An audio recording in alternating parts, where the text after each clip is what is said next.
Hi everyone, I'm Jo from Country Cow Designs, and in this video I'm going to show you how to make the Vordenza Crossbody, which is my latest pattern. So this little crossbody, it's got a bit of stability because it's got a foam stabiliser in it. It's got a pocket on each side that's symmetrical. It's got a zip panel at the top. So there you go, it's got a nice neat closure. And then when you open it up, got a big slip pocket that you can divide into two if you want to, but I like it like this, it's nice for putting your phone in. And on the other side, hopefully you can see, it's got card slots. So you can take cards around with you. So it's got 4 card slots. This whole bag is sewn on a domestic machine in this video, my Bernina 930 record. So you can do it with a domestic machine. There might be the odd little alteration that you want to make it slightly easier for yourself. And I would recommend having a hump jumper, which is just one of these. Or some people just use a piece of folded up cardboard, which does the same sort of trick. But yeah, this will definitely make your life a little bit easier. But there's no reason you can't do it on a domestic machine. So I've got a couple of items just to show you the size. So I've got a pen. I feel like this is a universally universal object that you can compare size to. So I've also got a pack of cards. Just to give you an idea. So the pocket's obviously a little bit smaller at this end, but then it's taller at this end. And the pockets on both sides are the same. Then I've got an iPad, which is a standard sized iPad. This is a 2018, I think, iPad. But they're all kind of similar sizes, aren't they? And there you go. Fits in perfectly. With loads of room to spare for your wallet, your sunglasses, your keys, that sort of thing. So it's just supposed to be like an everyday crossbody that you can carry all of your standard stuff in. So this is the large size. In the pattern you'll notice that there's also a small size, which is slightly smaller. There's not a huge difference, but it's just a little bit smaller if maybe you haven't got so many everyday essentials that you want to carry around with you. So there you go. Now if you want to actually sew along with me in the video, you're going to have to buy the pattern, which is available on my PayHip site, which is in the description of the video. But alternatively, you can just watch along. I won't be giving out, all the measurements and that kind of thing, but you can watch and maybe learn some new techniques. So yeah, I hope you enjoy the video. If so, be sure to subscribe to my YouTube channel. And if you haven't already, just visit my PayHip store where you can look at my free patterns as well. We've got the IDEXA pouch, and I've also got a free leather pattern called the Maverick Messenger. So have a look around, and I hope you enjoy the video. So we're going to make the zip panel now for step 3. First of all, I've got my zip. If you're using a standard zip, then you need to cut the stop ends off before we do this. But I've got continuous zip, so I've already put my zip head on. So we're going to start with the end, where the head will be when it's closed. And you just want to mark in on the end of the zip. So you should have your measurements in step 3 of the pattern.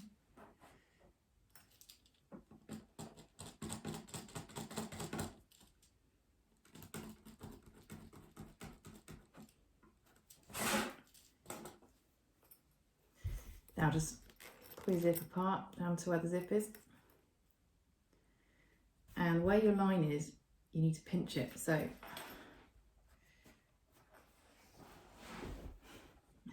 right, we're going to pinch it right on the line, and then what you'll end up with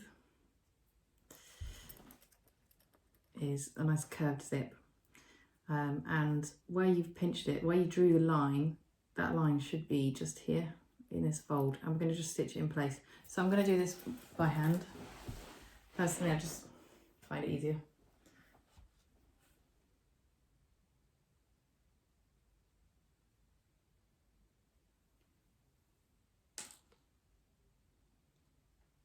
Going to do it with a white thread so you can see it on the camera.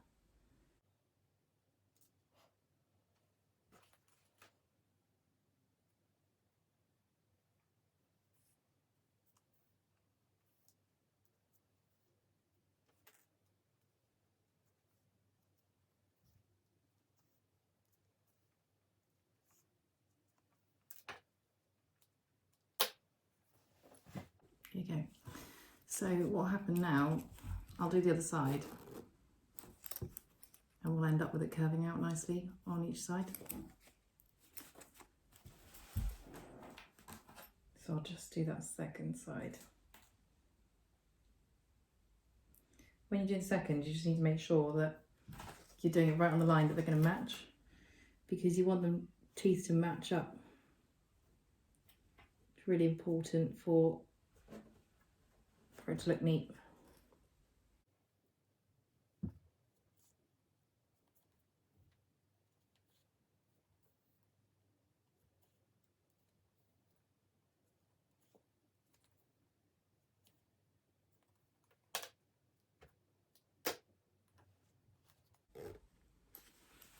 There you go.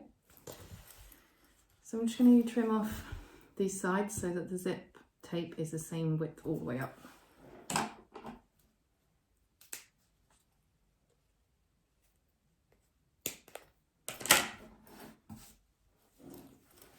Okay, next we're going to do the zip tail. So I've already got mine folded. First of all, what you need to do is you need to fold it over by 1/4 of an inch on all 4 edges and give it a good press. Now what I'm going to do is just trim a little bit out of the corners just to reduce bulk.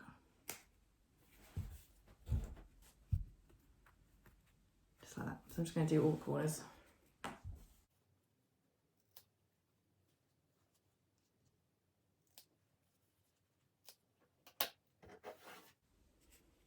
Okay.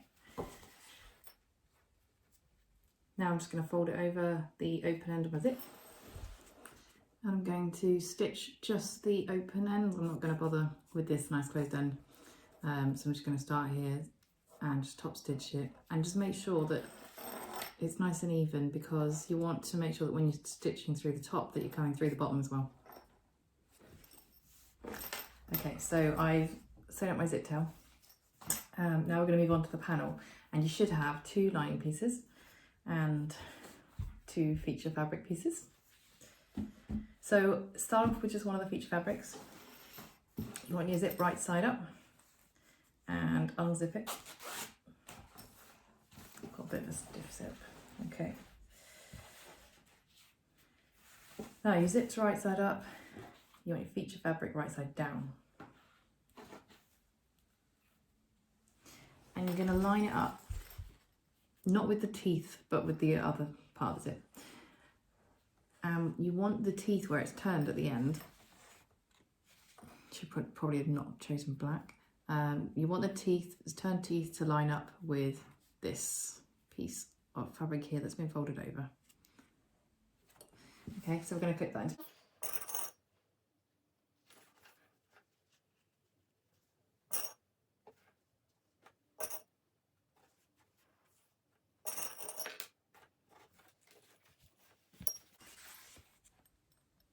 So this is the underside of the zip. Okay, so in the pattern, I have you now baste this into place before adding the lining, but if you're quite happy with the zippers and you're used to doing these, you can just go ahead and grab your lining piece and place it so it's right sides together with your feature fabric and clip that in place, and we'll sew them both at the same time. So your zip's going to be sandwiched in between, and these two are going to be right sides together. So again, just make sure that they're lined up really neatly. If they're not neat, then you can just refold the ends and make sure The turn zip teeth are right between these folds.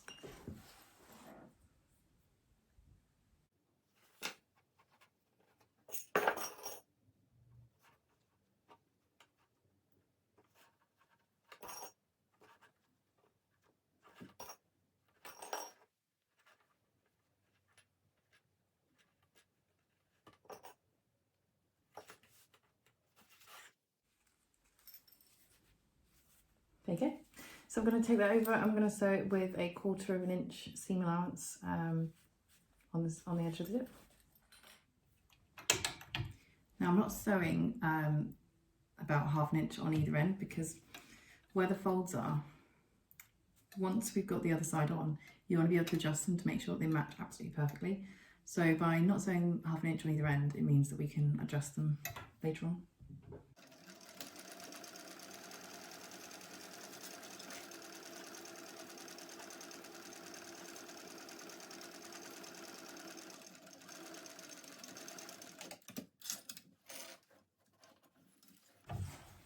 This way you know you've got it right.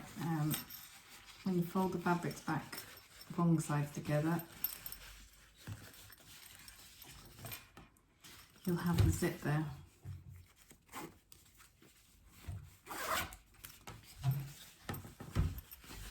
You can start to see how the lining side's on the underside and the outside fabric is on that side with the zip pull.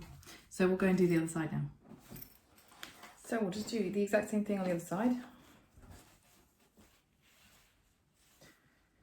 So we're putting this feature one right side down, line it up so the edge is with pressed edges with the teeth. Okay.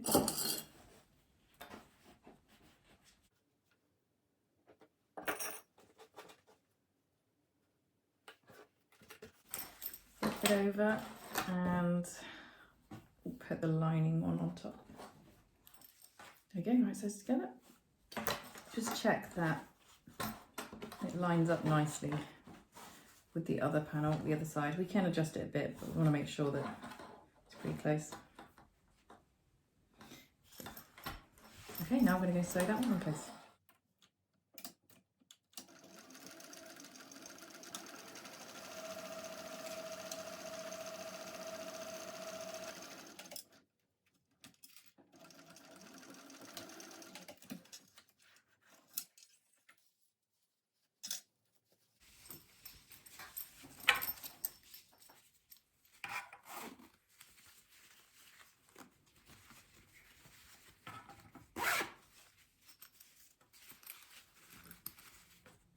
Okay, so take it over to the iron and give it a really good press, just to make sure that you press the seams out away from the zip, so you got a nice neat edge to top stitch. And I'm just going to top stitch all of the closed areas. So I'm going to top stitch the short ends and the long end alongside the zip. I'm going to do it on both, and then I'm going to baste down the sides.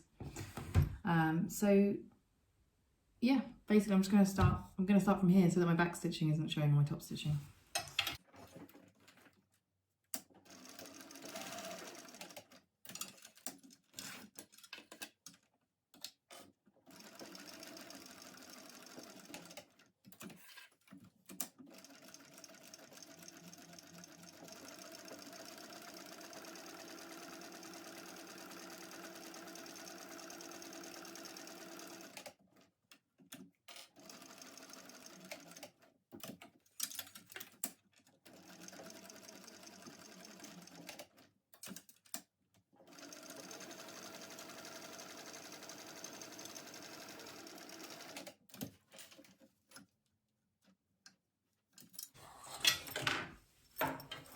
Probably shouldn't have used blank on black because you can't really see it, but yeah, I've top stitched all the way around. That's come through on the bottom as well, and now I'll do the other panel.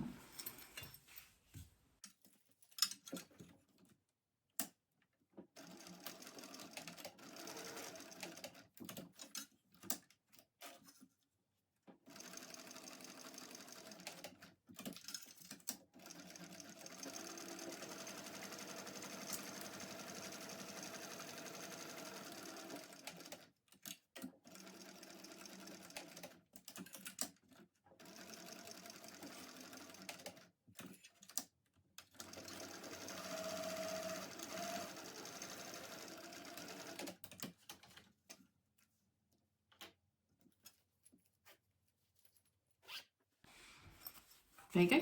You've got your finished zip panel. Don't worry about the raw edges because they're going to be hidden later on. For this step, you're going to need to get your base and basically all your exterior pieces. So first of all, grab your base piece, and then you should have 2 pieces of each fabric, which are opposites. So yeah, they're on opposite sides if you've cut these out right. Now what you need to do is find the one that matches the base. So just lay the base right side up. So for me, this piece matches like that. I've got the piece that matches. Now I need to figure out which pocket pieces go on this side because the 2 sides are reversed.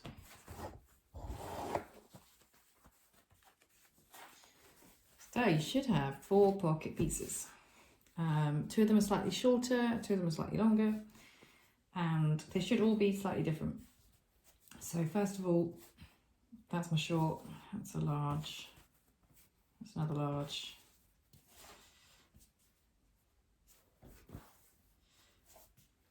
Ooh. Okay, no, that's a short. Okay. These 2 are slightly bigger, these 2 are slightly smaller. For this side we need 1 small and 1 large.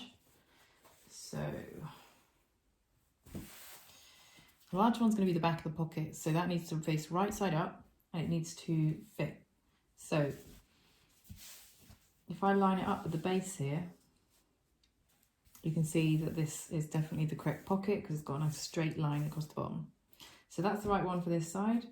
Then I need to find the short piece that goes with it, and the short piece needs to be right side down. Yeah, that's right.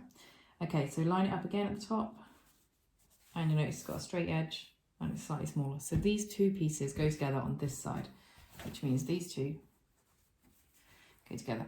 Once you've figured out which side they go on, just make sure that you keep them separate. You don't want to get them mixed up. So I'll put this to the side. And here's one of my zips ready to go. What I need to do first of all is place it right side up on top of my larger pocket piece. Make sure that when your zip's closed, so for me it's going this way, that the closure is going to be at the top of the zip, at the top of the pocket, like so. Now you just want to mark the centre of your zip, mark the centre of your pocket piece and clip it into place.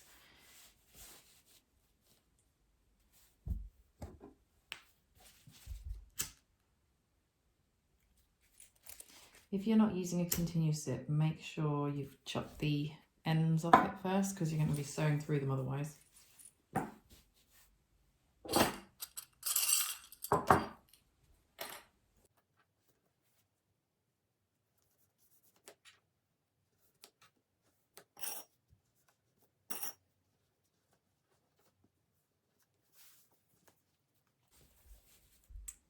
Okay, I'm going to be sewing through this now. Sewing this on with an 1/8 of an inch seam allowance.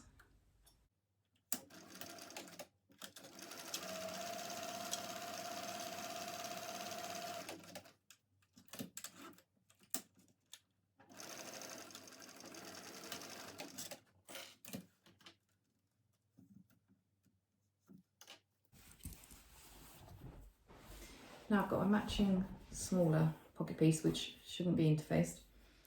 Just going to double check, yeah, when I put them right sides together they do match up, it's just slightly shorter. So place that right side up, and again if you mark the centre of the zip and the centre of the pocket piece it's a lot easier to line it up. And you're going to line it up with the open part of the zip and just clip that into place so we can sew that.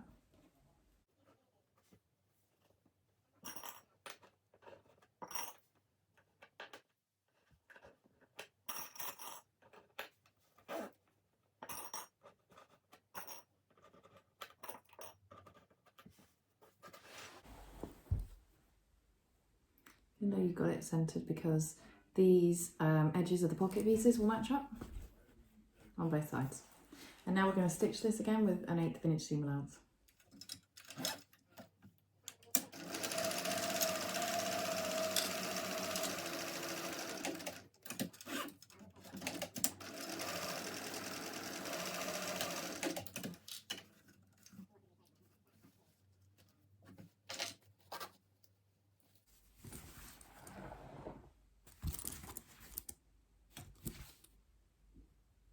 Now I'm going to take it into the iron and give it a good press around both sides.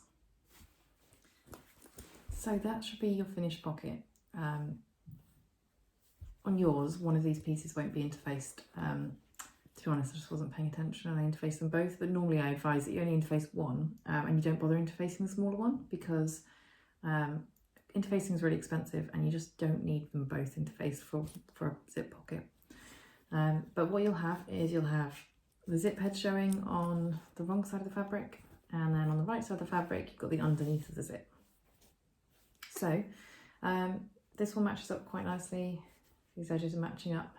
That's how yours should be. Should be quite close to meeting up if you've centered them both. Now that I've done that one, I'm just going to move on to doing the other pocket.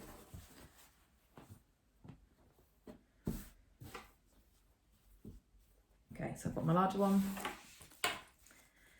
I'm going to make sure that my zip is going to be closed when it's at the highest point, which is going in the opposite direction on this pocket. So I'm going to centre it and clip it in place.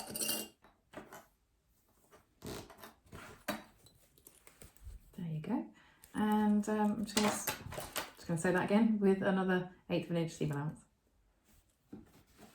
Sew that one in place. So now I'm going to put my smaller pocket piece right side up. Take the open end of the zip, right side up again, centre it, clip it in place.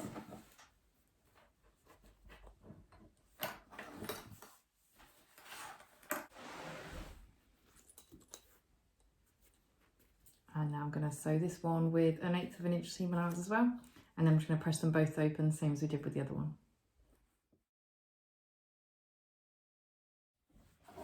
Okay, so we've got our 2 zip pockets done, so we're going to set them aside and move on to the next step.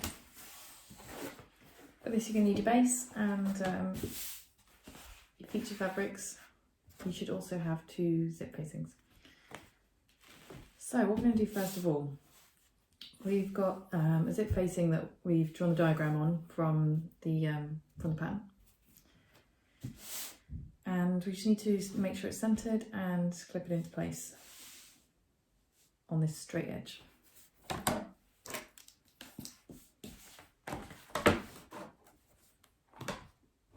going to mark the centre, that seems like the easiest way.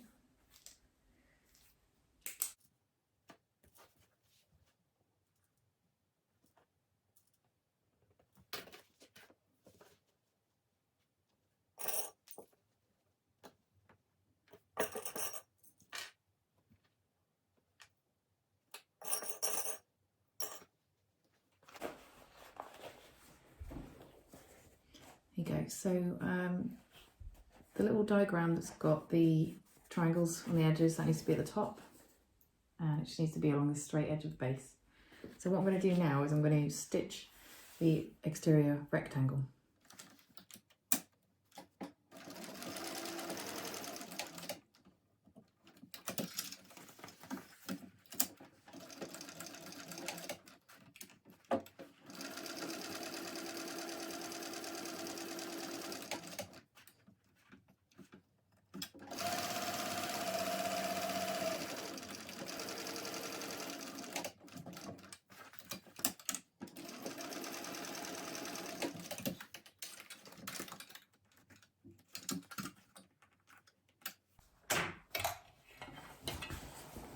So you should see where the back thread is that I've stitched around the outside rectangle.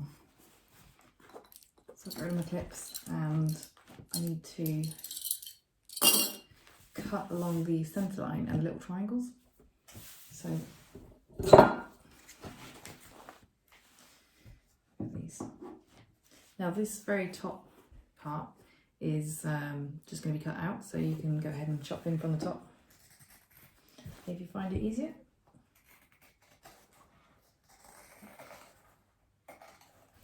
When you go into these corners, you want to go as close as you possibly can to the corner without going through the stitches.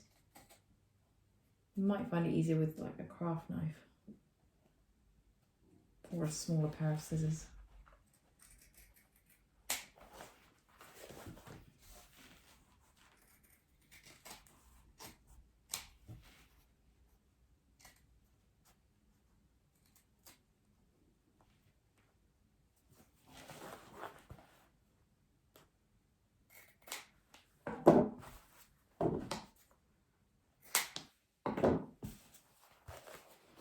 Okay, that's what we should have. With your little triangles cut out too. Okay, now we're going to, it's a lot like a normal zip pocket, we're going to pull it all over to the other side and press it. Now, because I'm using cork, I really don't like pressing cork because sometimes it can damage it. So instead I'm going to press it with my fingers. I'm going to try and roll out the seam to get a nice clean finish so that the cork's showing on the outside and not the black fabric. I'm going to roll it out, I'm going to clip it in place, and I think then I'm going to glue the seam down as well.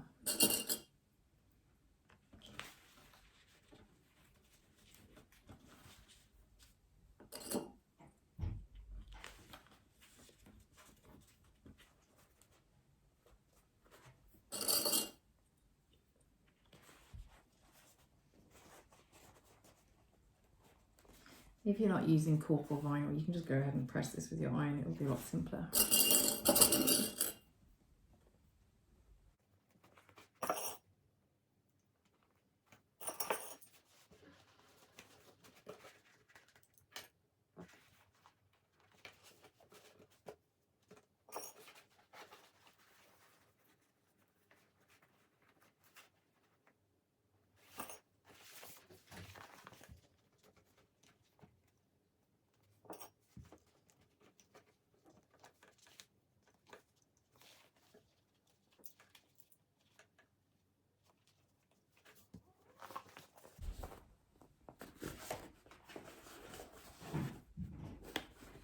So I'm going to glue this down a little bit as well, just to make it a little bit easier when I'm putting my pocket in.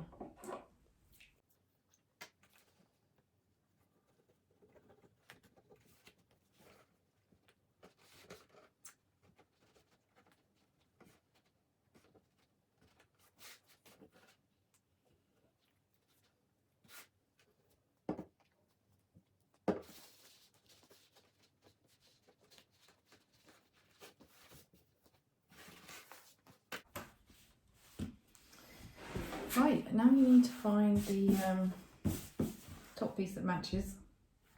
That one does not. There we go. So basically, once you match up the slanted areas, you want the top of the bag to be straight, so you know then it fits. Right, so next what I'm going to do, I'm just going to glance at the pattern because I want to make sure I'm doing it in the same order and I'm not jumping around. Yeah, okay. Now that I know this one matches, I'm going to clip it into place where there isn't the gap. So on the two edges, I'm going to clip it into place and then I'm going to sew it.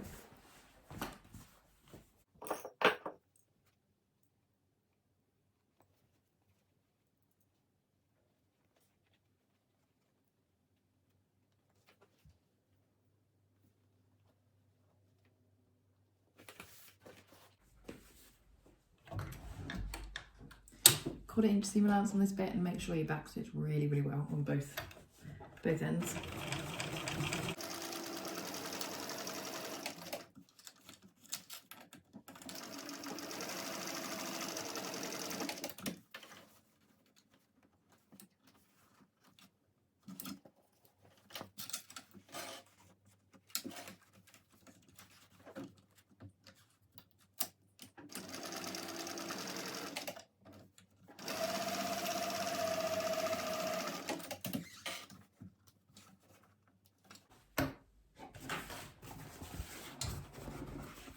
There you go.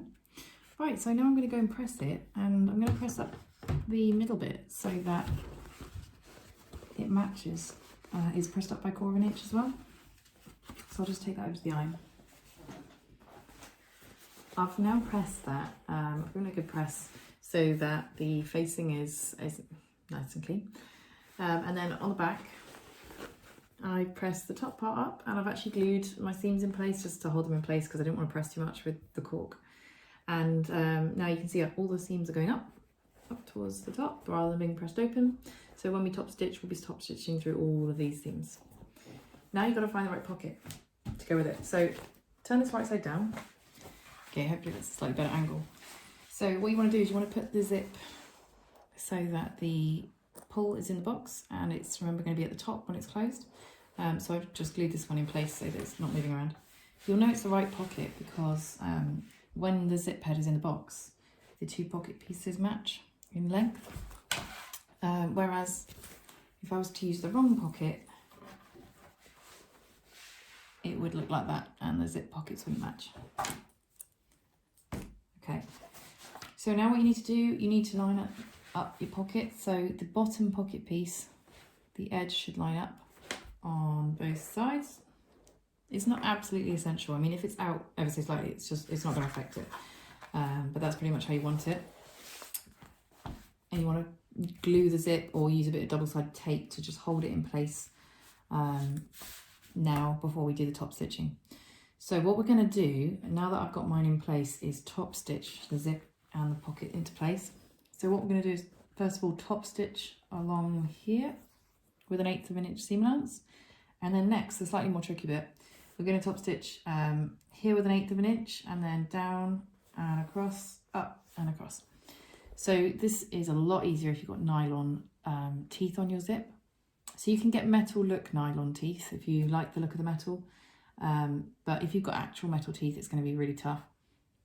Now, as you come down here, if you've placed your zip just right, you'll be going above the zip. You won't be stitching through the zip at this point. You'll only be stitching through the teeth when you come down here and when you go back up the other side. So I can see that mine's not quite straight, so I'm going to just fix that and then go over and stitch it. So there it is. I've top stitched with black thread along the top, and I've also stitched around and under the zip. So that looks like that. So what we'll do is we'll move on to the other side now. So I've got my zip facing all drawn out and ready to go. So I'm going to clip that into place, just make sure it's central.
there you go. Now I've got a pretty neat box to put my zipper in.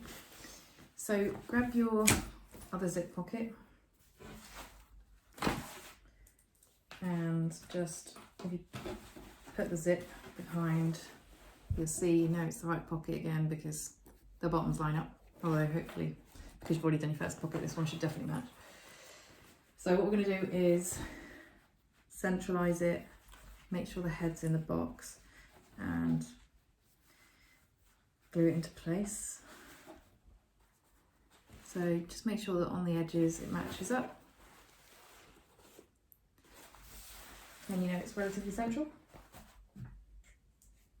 You can use double-sided tape if you prefer. This is just to hold it in place till we stitch it.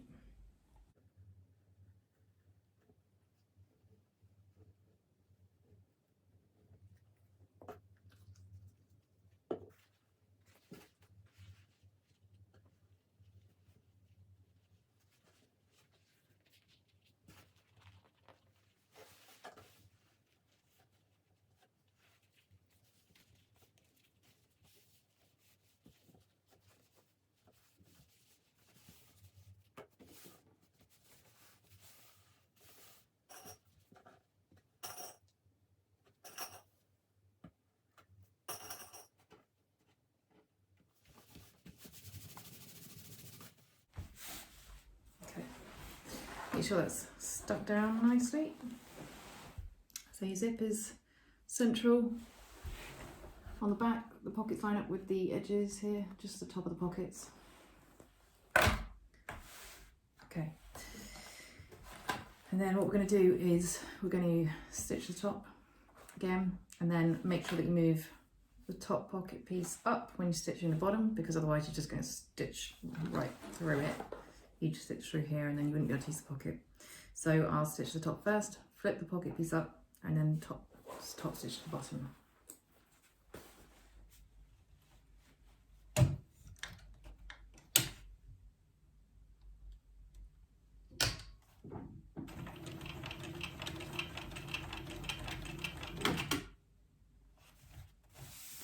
So to hide my back stitching, I just use a really short stitch length on the very end. And then once I've done my back stitching, I change to the top stitch length, which for me is 3.5, 3.5 on my machine. And then that way, my back stitching isn't showing outside the seam allowance.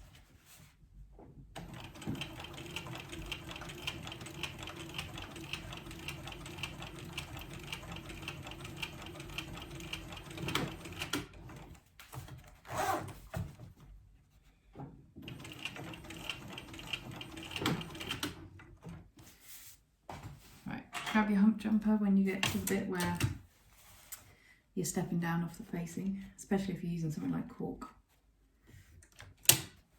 It'll avoid you skipping any stitches.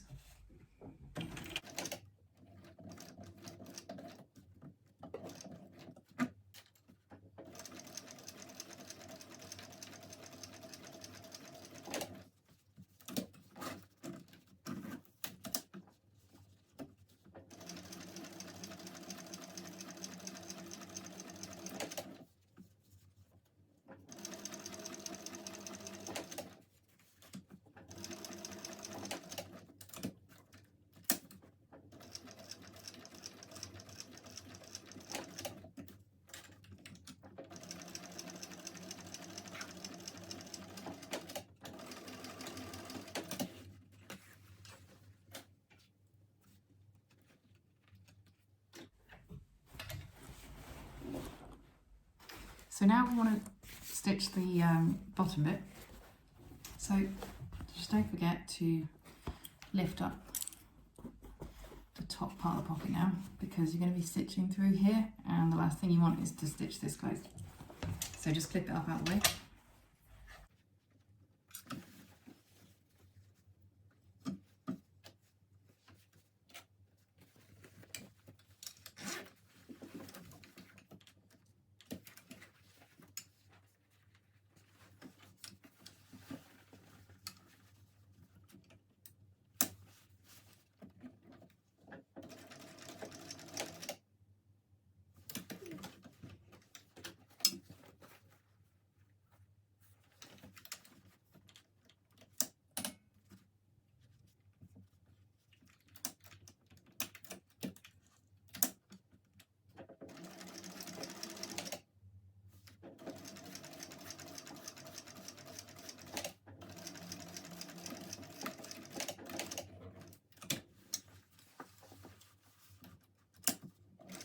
Take your time as you're going through the zipper teeth, especially if you've got metal teeth. What you can do is just adjust your stitch length to make sure that you're not actually going through the metal teeth. If you've got nylon teeth like me, it's not such a problem. And just maybe like hand crank it, because even with nylon teeth, if you hit the teeth, it will just jerk the needle out, and you don't want to get wonky stitching. I just feel that taking your time here just makes a big difference.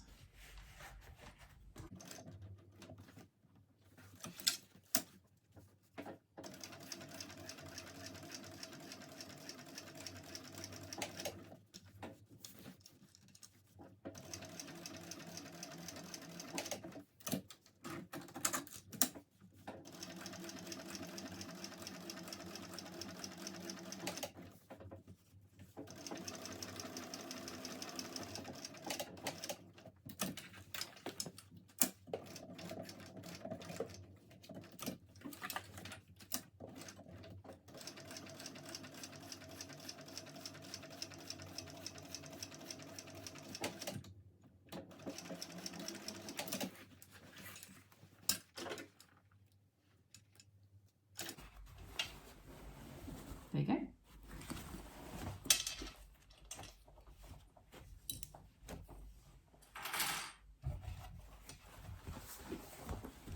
So now when you drop the top piece down, they still match up, and now we're just going to sew around, sew it up.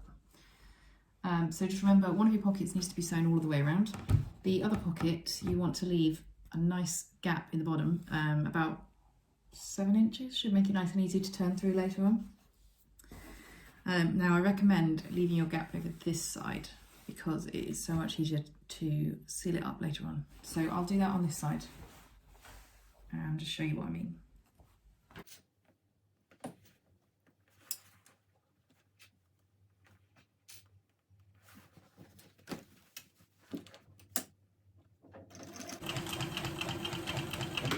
Back stitch it really well, because then when you turn it and you're pushing the whole bag through the pocket, it's not going to split your stitches or anything.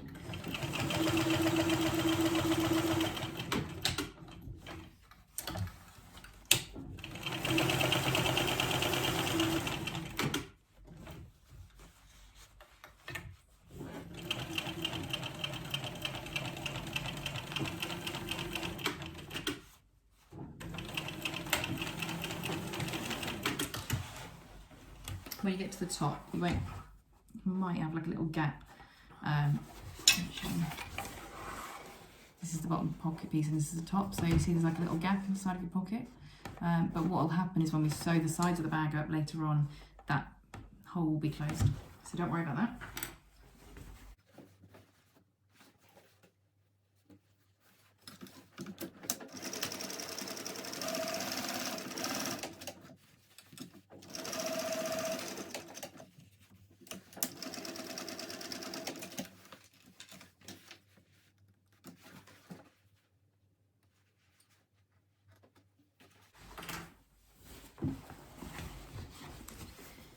There you go, so you got your gap for turning your bag through later on, but you can see that I've favoured this side, so I've left the gap over here, because when you pull it through later on it's going to be really hard to stitch it up otherwise.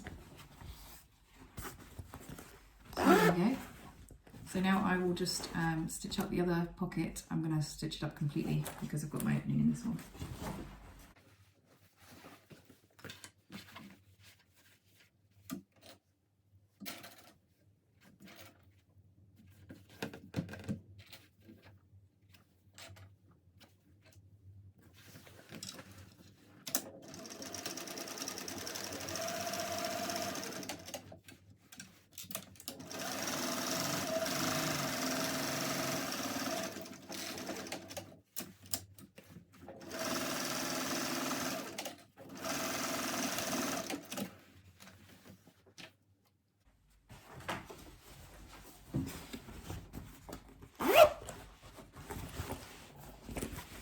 There you go, nice and sealed up pocket on that side.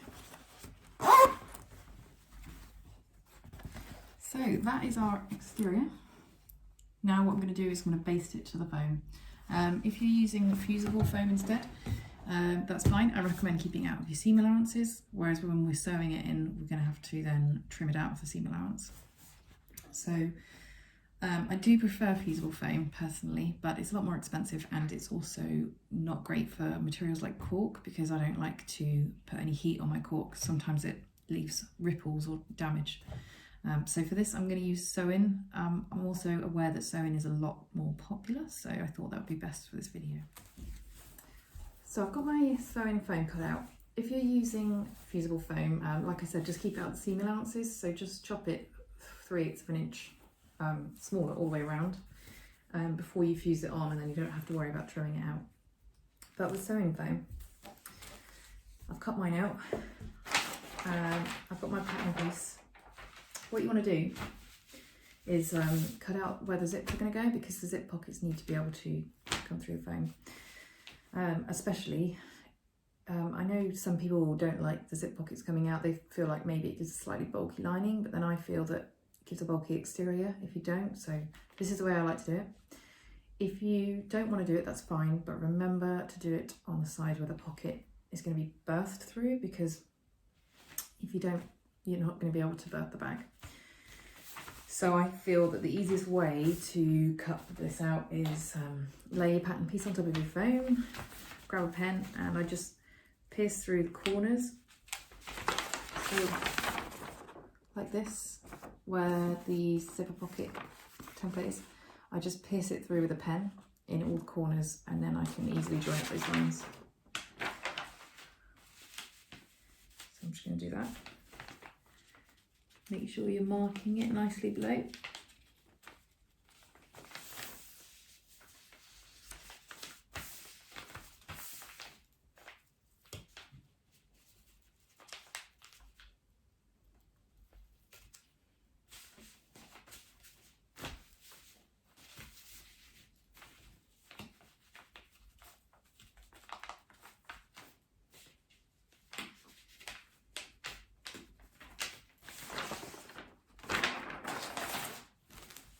You've got some nice little marks there that you can match up with your ruler.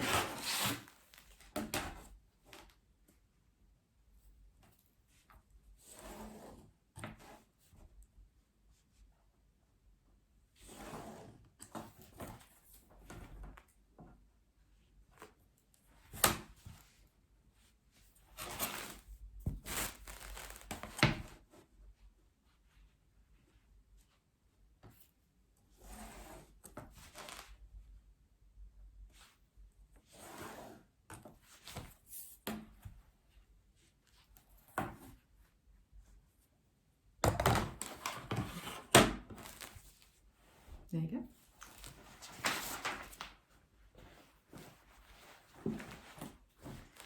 And lay it on top. You can just check that the zip's going in the right direction, and they are. So now I'm going to cut these out.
Okay, put your exterior on top.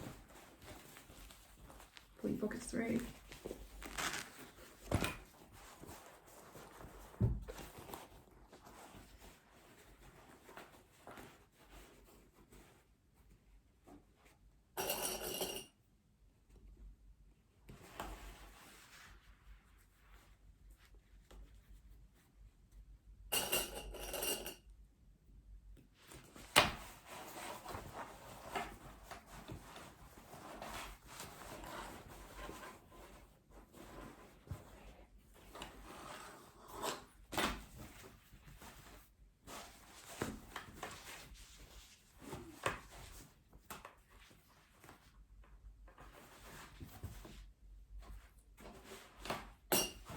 Now, I'm not very exact at cutting out my foam, so it's always a little bit bigger, because especially if you're going to baste it in and then trim it out, as long as it's not too small, which really doesn't matter.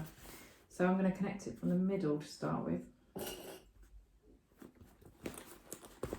And then that way everything should fit nicely.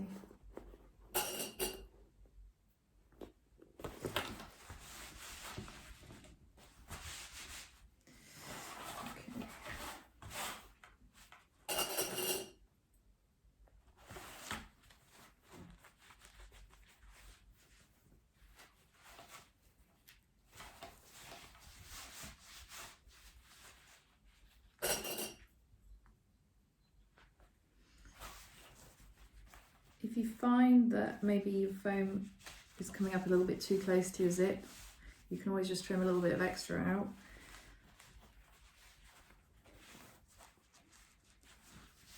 Yeah, no, mine's okay, but occasionally, especially if I've not cut my foam precisely, I just need to trim a little bit more out to make it fit comfortably.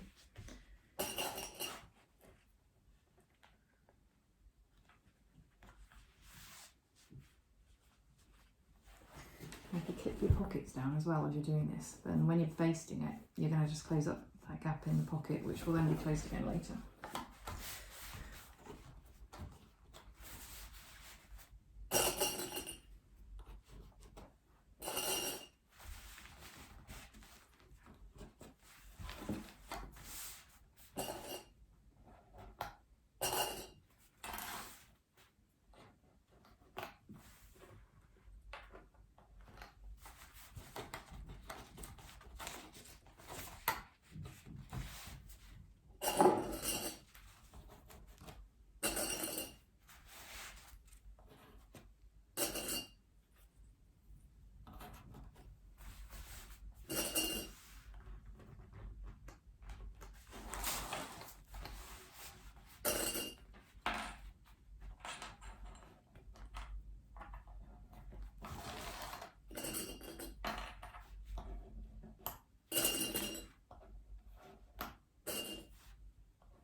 Yeah, on this side I'm actually just going to trim a little bit more out at the bottom.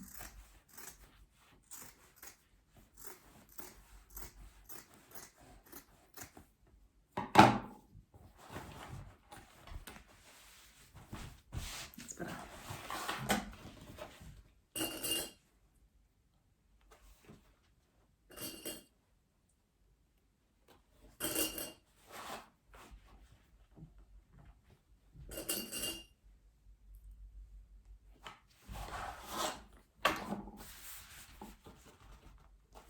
You'll notice that I sort of push it out as I clip it to the foam.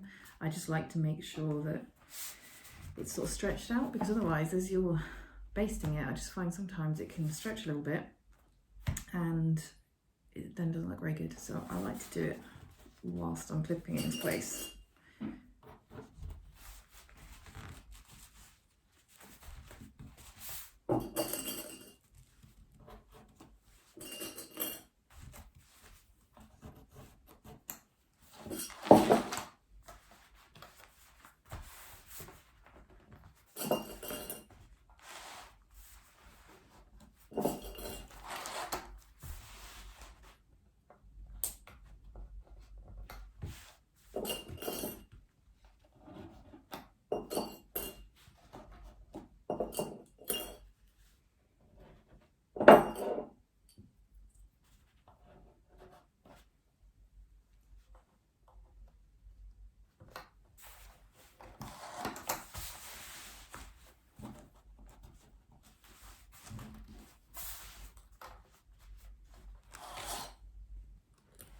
There you go. Now I'm going to baste it into place with an 1/8 of an inch seam allowance, but I'm going to use a different colour thread. I'll probably use pink or something like that, because that way when we come to remove the basting stitches later, I can spot them really easily. Use a really long stitch length, the longest that you've got on your machine, and don't back stitch because you're going to be removing it later, so you want it to come out nice and easy.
There you go, nice pink stitches. They'll be pretty easy to find later on when we need to take them out.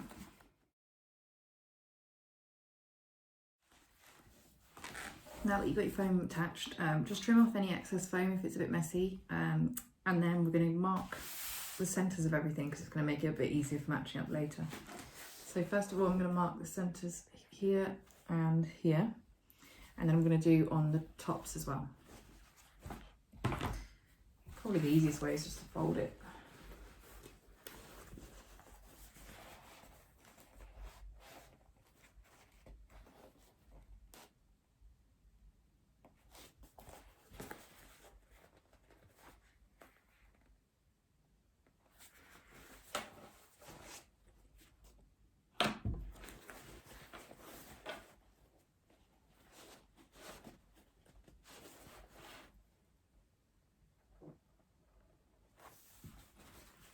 Make sure you're using a fabric erasable pen or doing it on the foam side so that it doesn't matter,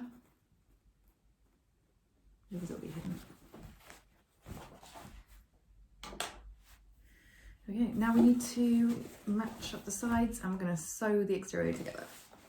So the most important thing here is make sure that the joins match, because if you sew it together and it's like that, it's going to look really messy. That's obviously a bit of an exaggeration, but you just want to make sure that it matches perfectly. So that's the first bit that I join.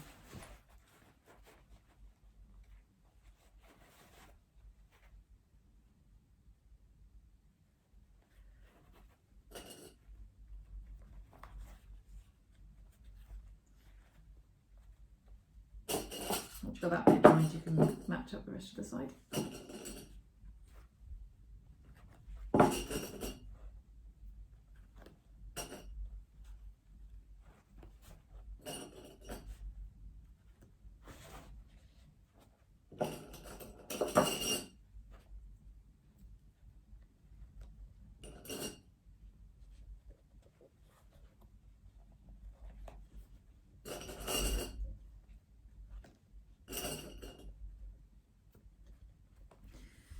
Make sure you're matching up the actual fabric, not the foam, especially if your foam's cut as badly as mine.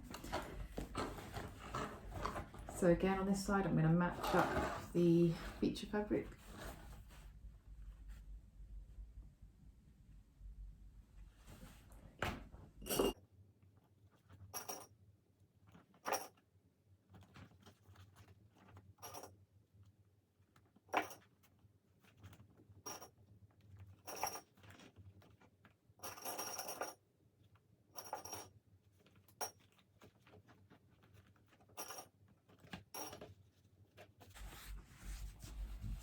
we go. Now we're going to sew up the side seams. As you're sewing your side seams, just make sure that the pockets are facing downward, and that as you go through, you're going to be sealing up those little gaps in the pocket that we spoke about earlier.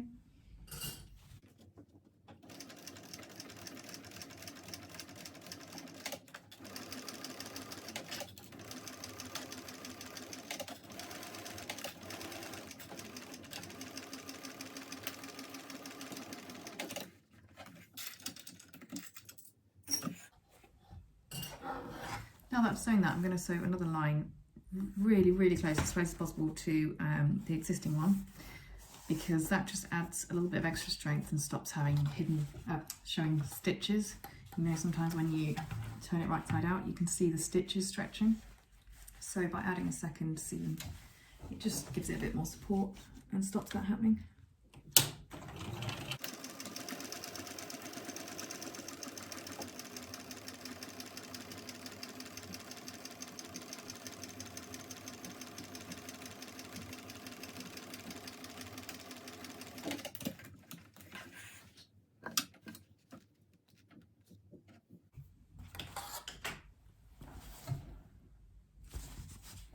There you go.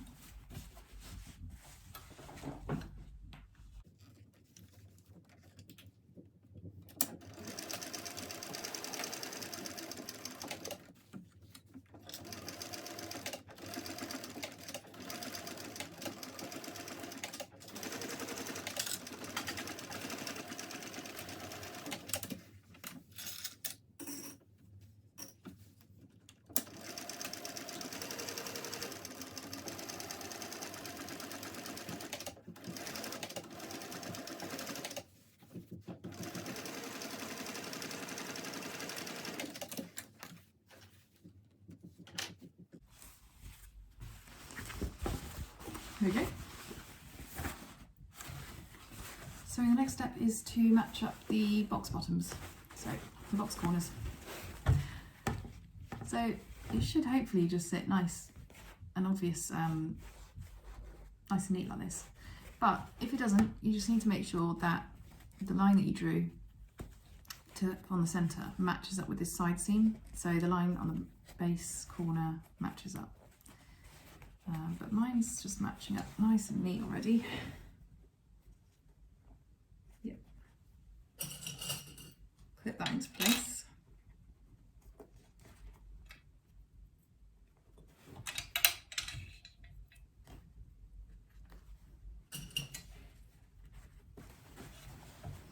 Make sure the side seam is open at the bottom.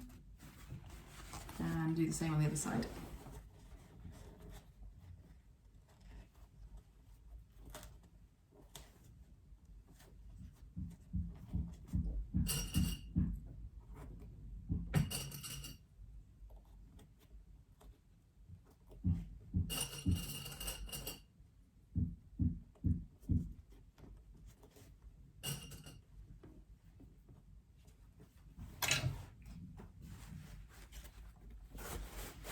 Right, you're going to need to change over to a bigger needle. I'm going through a lot of seams. I'm going to go ahead and put a 110 in.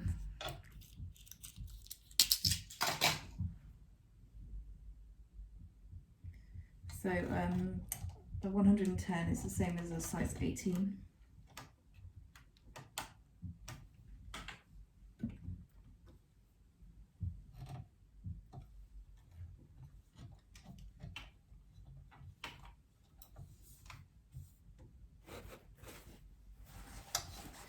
And now what we're going to do is we're going to sew across with a 3/8 of an inch seam allowance. I'm going to sew from this side because that way I can make sure that these seams stay open.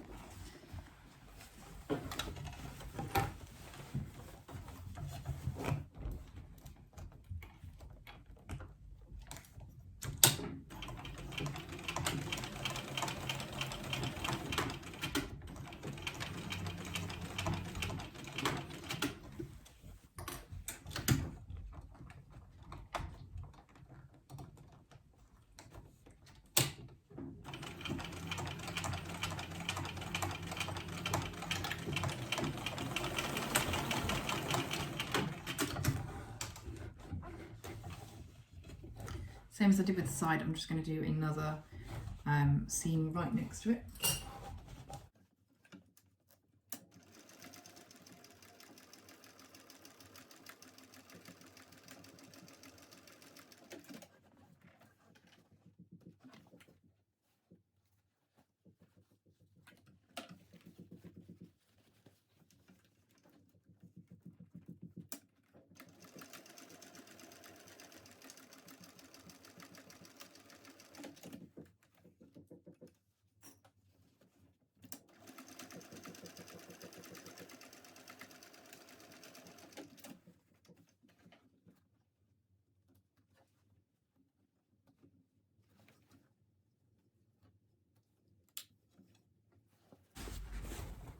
There you go. So that's the exterior. Now I'm going to trim the foam out of the seam allowances by removing the basting stitches and then just trim them out. So I'm just going to remove my basting stitches and trim the foam out of the seam allowances on the side and in the box corners.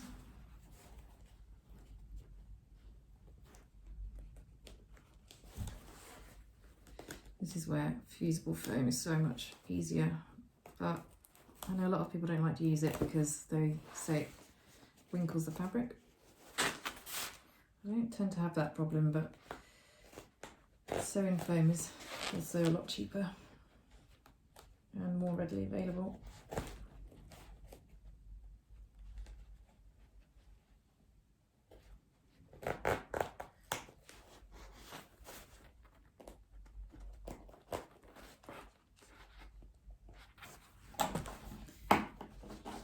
Once you've ripped your basting stitches, you just trim out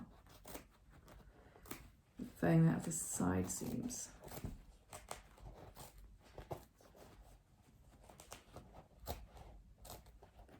Make sure you don't cut your other stitches while you're doing it. Just want to remove the basting stitches, not anything else, and be really careful as you cut the foam out.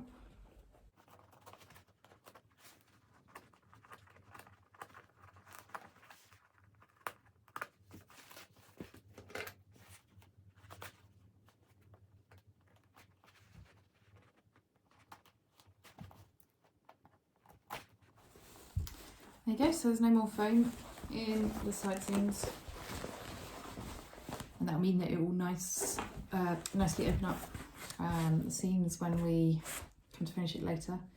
It just gives it a much cleaner finish on the seams. It looks so much more professional. Otherwise you've got really bulky seams and they don't open up properly.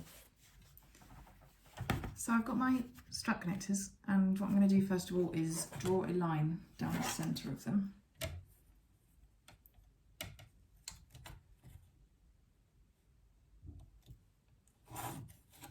Make sure you're doing it on the interfacing side.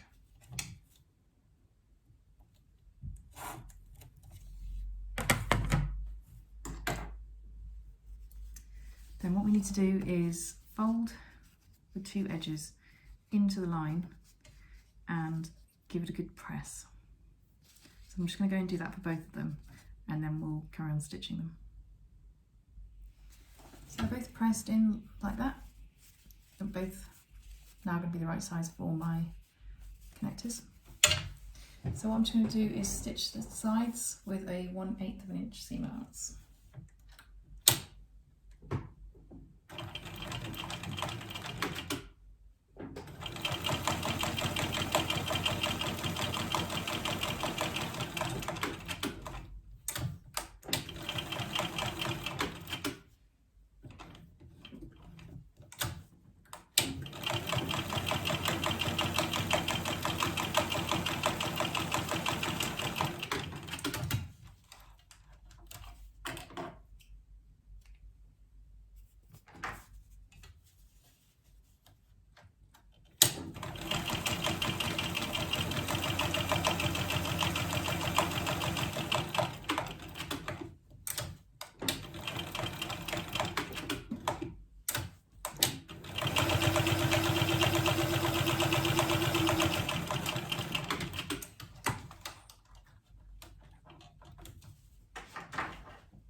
There you go, that's stitched down both edges.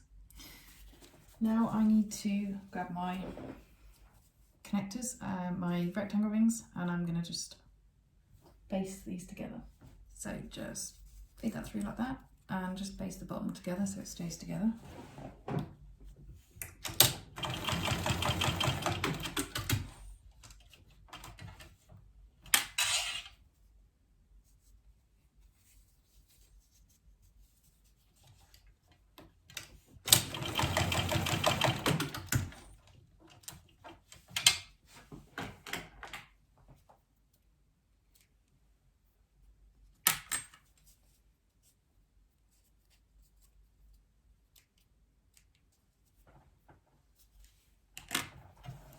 So once these are in place, the raw edges on the inside will be hidden. Now you've got the option to add a rivet if you want to do so. So I'm gonna do that. For my rivets, I'm gonna use one of these hand punch tools. I used to hammer them in, but these are slightly easier. Now you need it to be nice and close.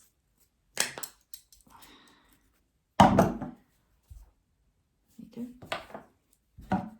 Do the same on this one.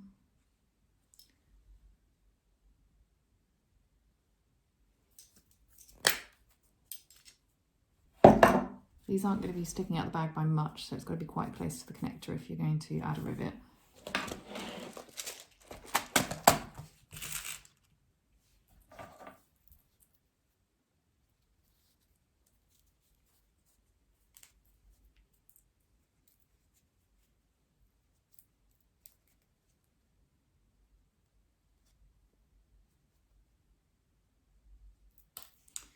I've got the wrong size head.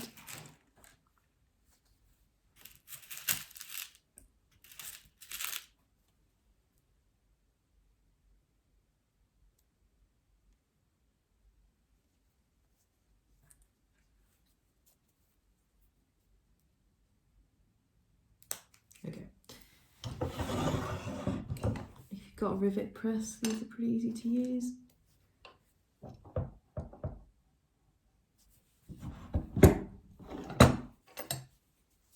There you go.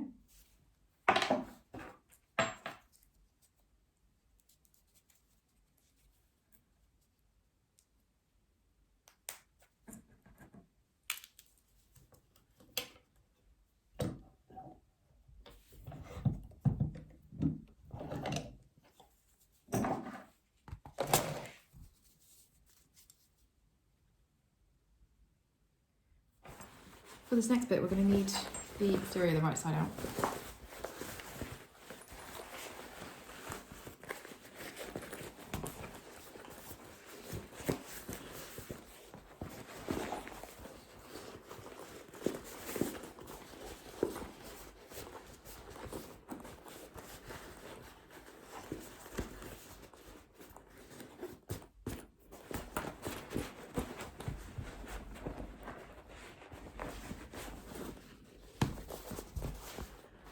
Pretty good so far.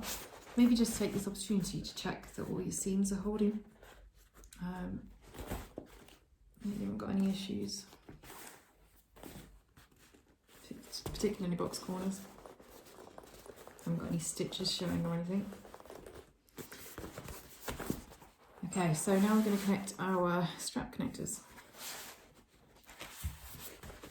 Grab the side of your bag. You need this to be pointing downward. And what you want is about 1/2 inch gap up here, and then we're just going to baste it into place over the top of the existing basting stitches that are on the foam, and we're going to do that on each side.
Next we're going to grab the zip panel and we're going to clip that into place as well. Now what you want to do is just mark the centre again on your zip panel. Hopefully the top of your exterior should already be marked.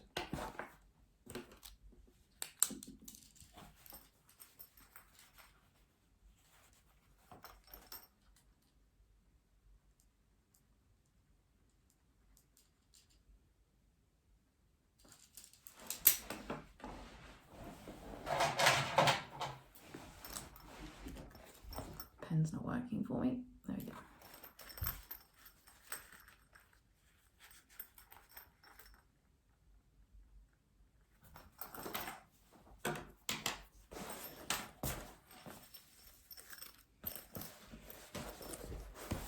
So both of your zips on your side pockets, just get rid of that, should be on the same sides because they're at the top when it's zipped up. These are both on this side of the bag. So you want your zip to be the exact same, so everything when closed is on the same side of the bag. So with that in mind, what you want to do is match up the mark, the centre mark that you made, with the centre mark that you made on the top.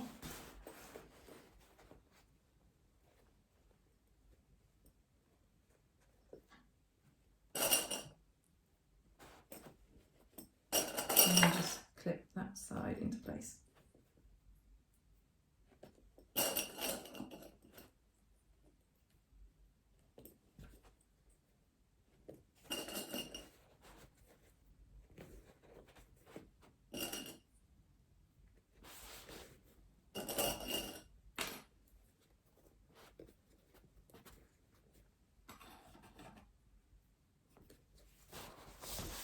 Now we're going to base this into place with an 1/8 of an inch seam allowance, and then we're going to do the same with the other side on the other side of the bag.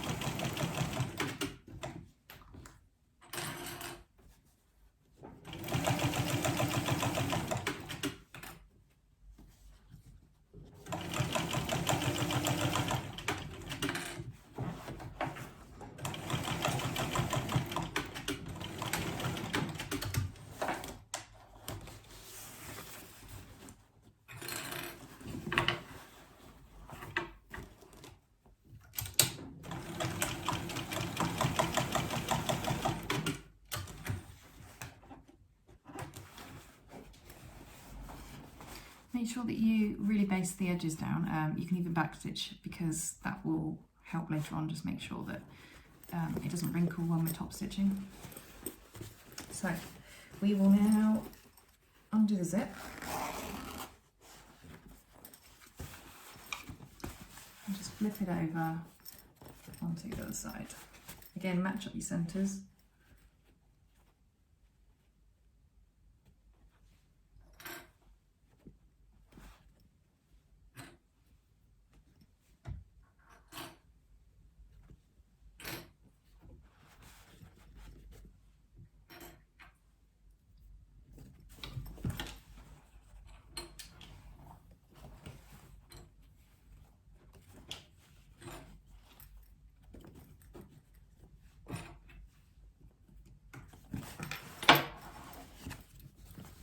So before you stitch this into place, just fold them both up, try to pull the clips off, and just make sure that your zip is straight like that, there's no twists in it or anything. And you know you've got it right, and do the same, baste it with an 1/8 of an inch seam allowance.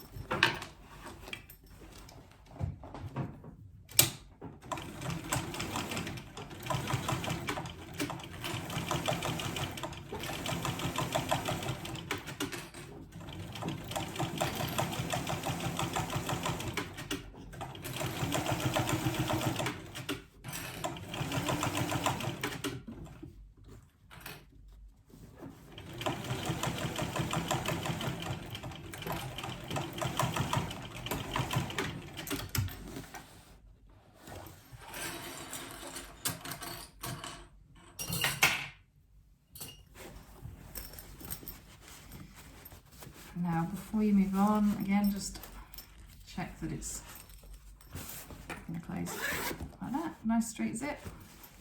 Sorry, I've got my basting stitches all over the place. And you know you've got it right.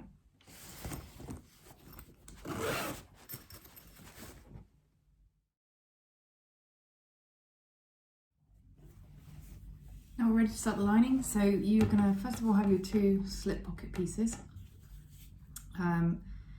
Make sure if you're using a directional fabric that you get them both facing the same way. And what we're going to do is put them right sides together and then just clip them into place.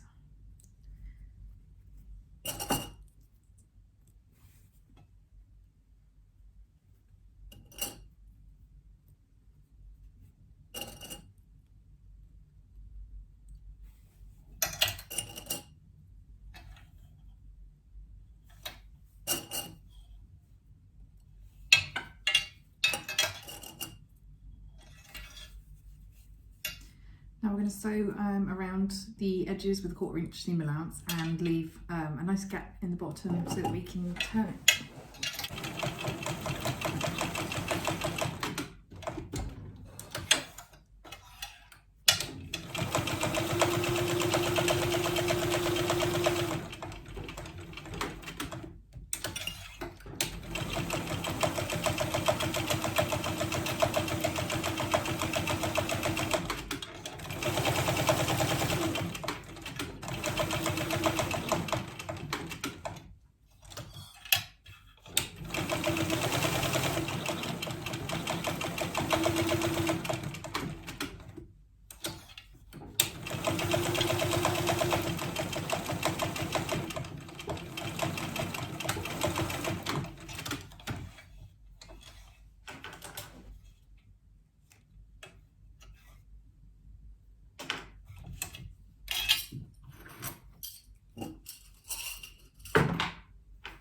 So I've left a gap of about 3 inches, yeah, about 3 inches in the bottom.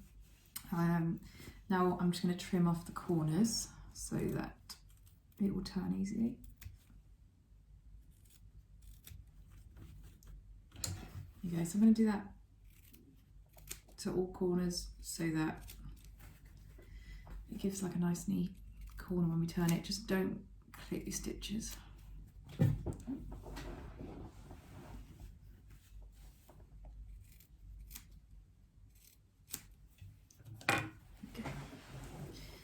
Now you need to turn it right side out.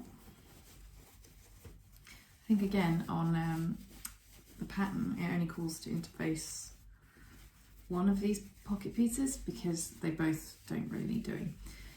But I wasn't paying attention and I just interfaced everything. But if you want to save yourself a bit of interfacing, you only need to interface one piece. Just make sure that when you're sewing it, you've got the interfaced piece on top.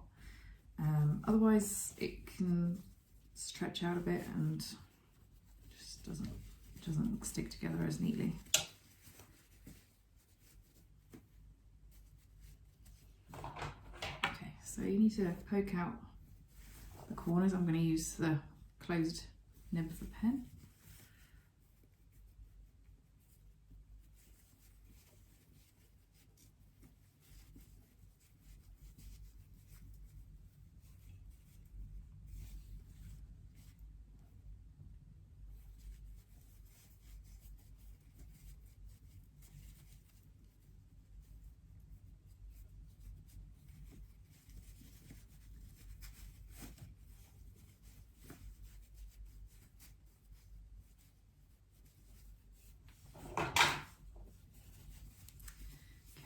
Side seams pushed out nice as well. You can just kind of roll them between your fingers.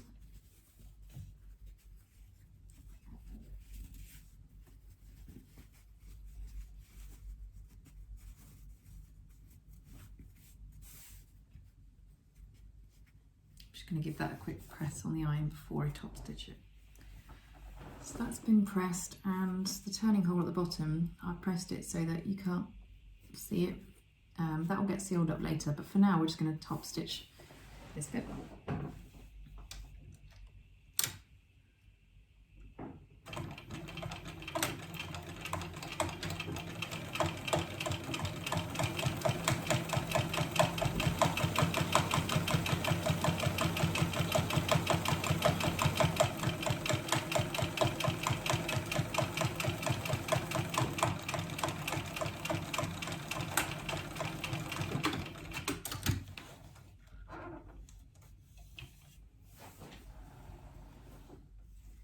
So I've taken one of my lining main panels and you can see I've just pinned this slip pocket on. The pattern tells you how far down it needs to be, make sure it's nice and central. And what we're going to do now is sew the sides and the bottom. And as we do the bottom, we're going to seal up the turning hole in the bottom of the slip pocket.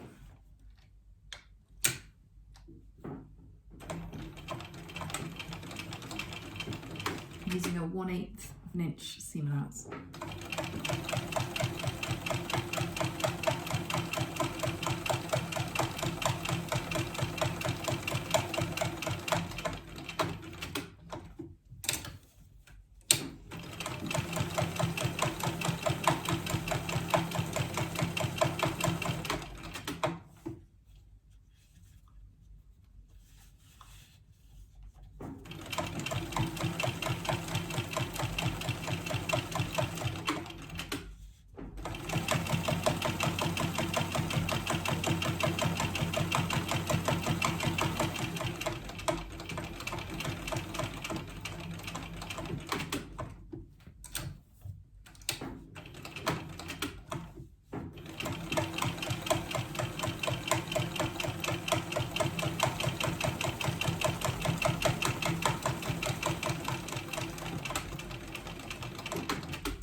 Here you go.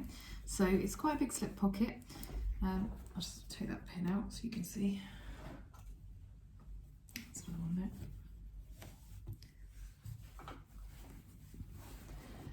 Here you go, so it's quite a big one. I like that because you can fit your phone in it nice and easy, but if you want to, you can sew a line up and back down on the centre just to make two smaller pockets, just whatever you fancy really. So if you want to have the card slots, we're going to go through that next, but if you don't want to have card slots in your lining, then you can just skip ahead.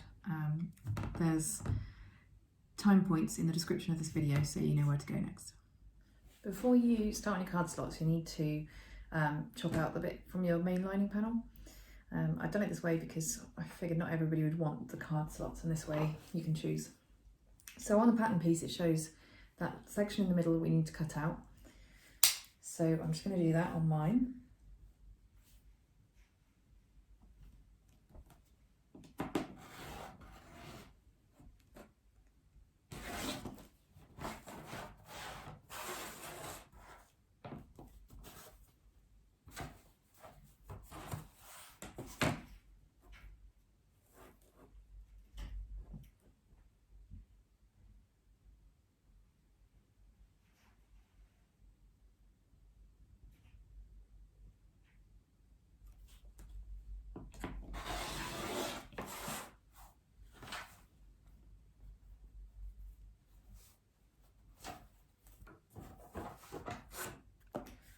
One of these on the wrong line.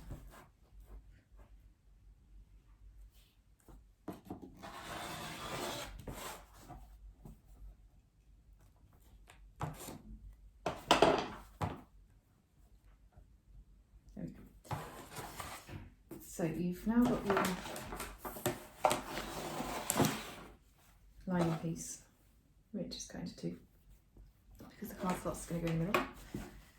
And what you should have is a very long piece for your card slots. So use your pattern piece for the card slots to mark out all of the lines that it dictates. If you want, you may find it easier to also mark them on the back, just because of the way that we're going to fold them, but that's totally up to you. So first of all, find the top. It's marked on your pattern piece. So for me, this is the top, and what we need to do is on the very first line, put it right sides together and press.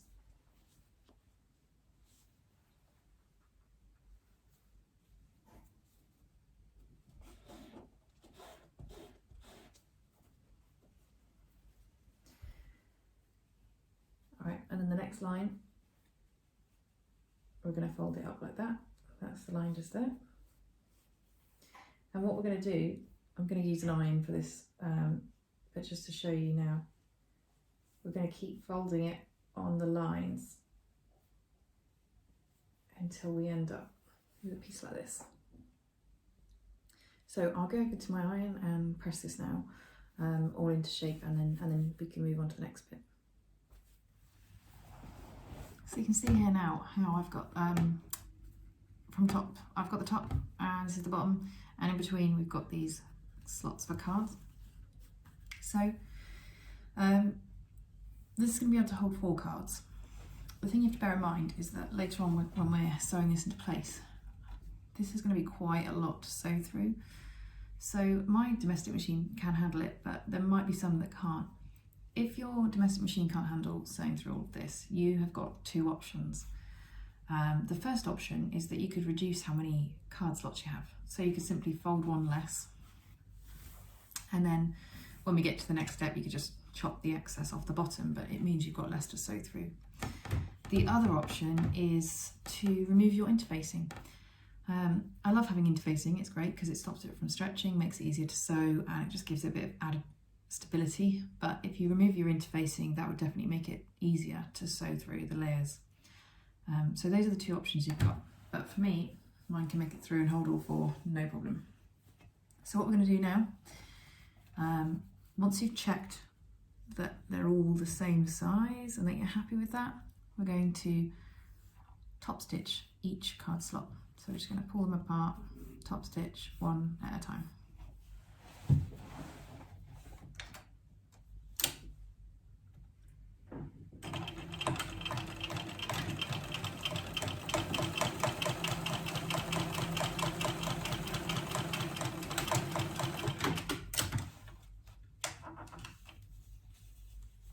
So once you've done one, fold it back and do the next.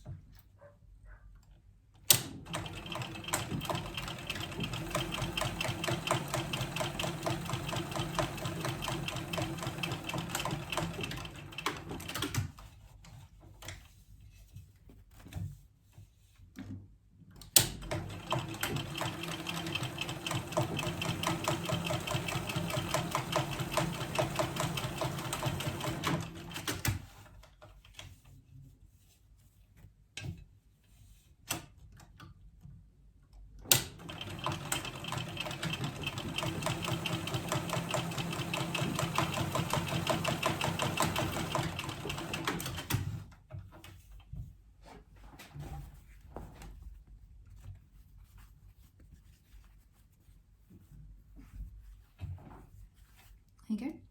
So they're all top stitched. I'm just going to trim off my loose threads.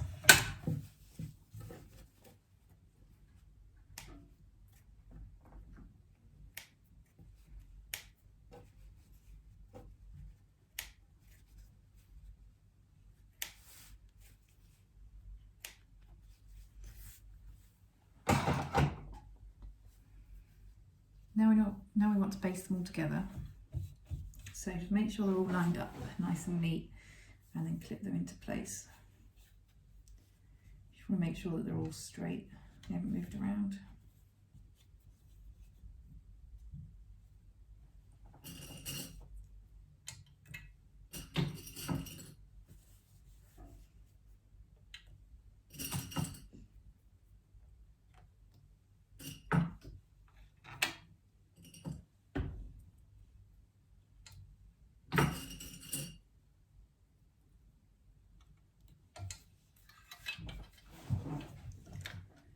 So I baste everything together with an 1/8 of an inch seam allowance.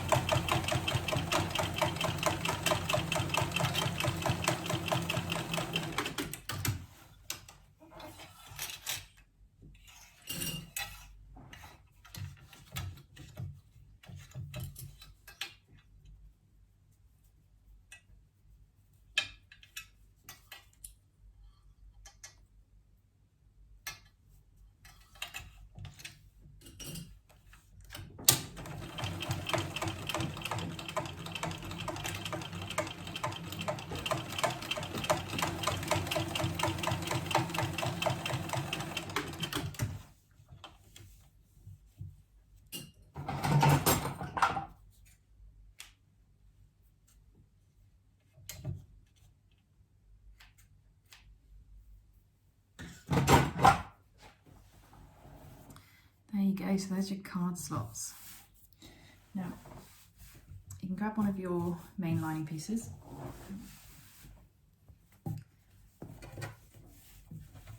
You'll see now that there's some excess, that it's longer than your main lining panels. So what you want to do is just trim some fabric off the top or the bottom, or wherever you want it. Just make sure that on the back that there's enough clearance between this and the bottom, where the bottom's going to be boxed. So maybe make sure that there's at least like 2.5 inches down here, and a bit of space at the top where the zip panel is. So just make sure that you've got 2 inches, 2.5 inches top and bottom. But other than that, you can choose your placement of your card slots and how far down you want them, and you can just trim it back. I've made it slightly bigger than it needs to be because I want you to be able to make a couple of cutting or folding errors and it just not have a huge impact. If it was exactly to size, it would mean that you'd have to get it exactly right. If anybody got their folding slightly wrong, it wouldn't affect the card slots using them, but it would mean that you didn't have enough fabric. So I just thought that this was an easier way to do it. So what I'm actually going to do is I'm going to sew it on before I trim it down. It's got my card slots, got my lining panel. I'm going to put them right sides together. Make sure the top of your card slots is matched up to the top of your lining panel. You know that this is the bottom because it's got the corner cut out ready for the box corners.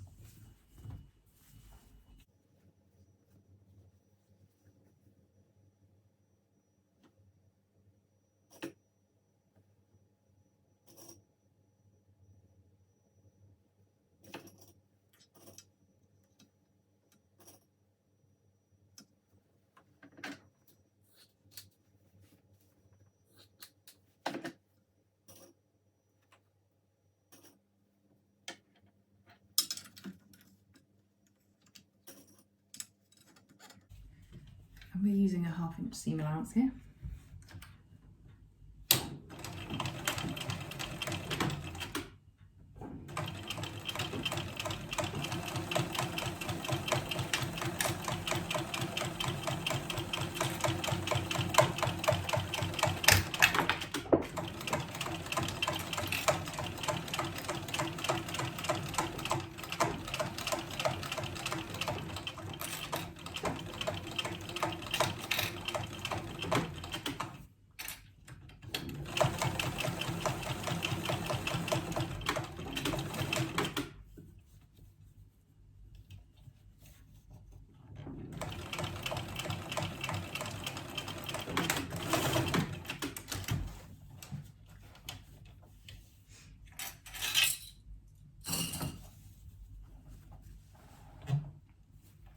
There you go.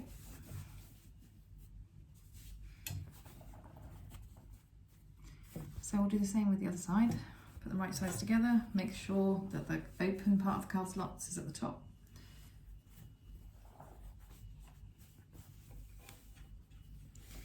And now make sure that it's lined up with the opposite lining panel, because your card slots are going to be, slightly too long. So make sure that these two line up perfectly.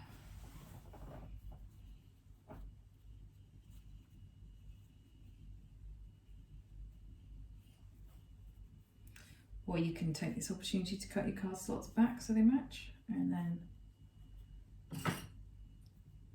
you don't need to worry about that.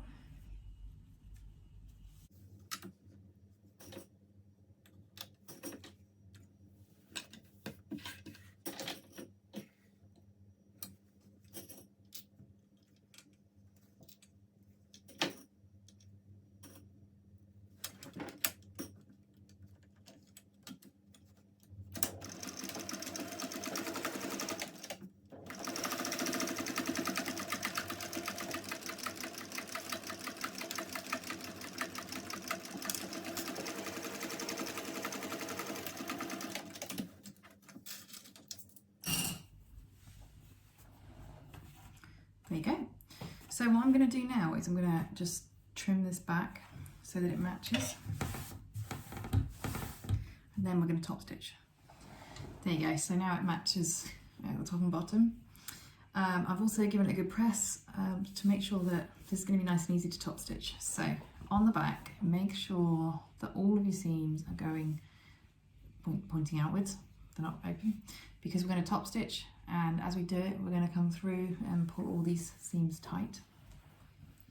So this is where you're really going to struggle if you've got a domestic machine that just doesn't like lots of layers. You'll be glad if you decide to take your interfacing off the card slots, or perhaps you reduce your number of card slots.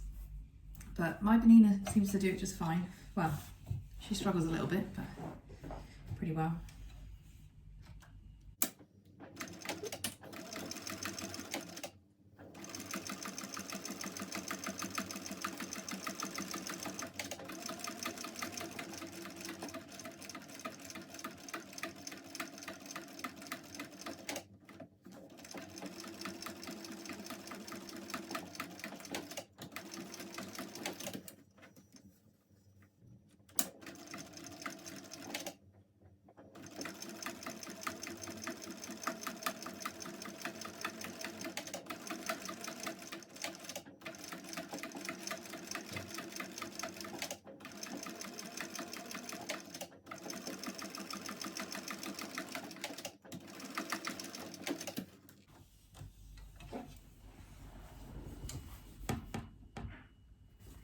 There you go. On the back you can just see it's top stitched through all of those seams, so it's nice and neat. Now it's time to assemble the lining. So you should have your two lining pieces, one with slip pocket and one with card slots if you're having them. You want to make sure that you've got the tops together, put them right sides together and clip the bottoms together because we're going to sew that.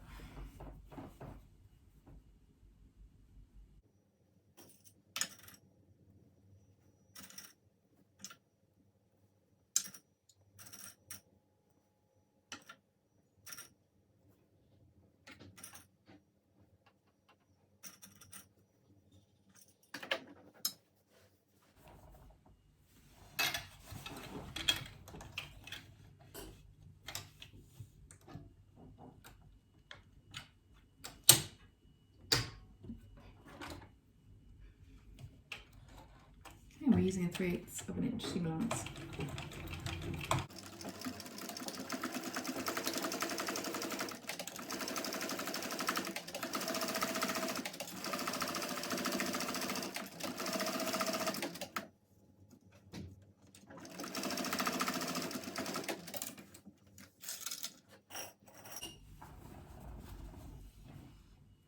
Now just take this over to the iron and push the seams open so that we can top stitch it.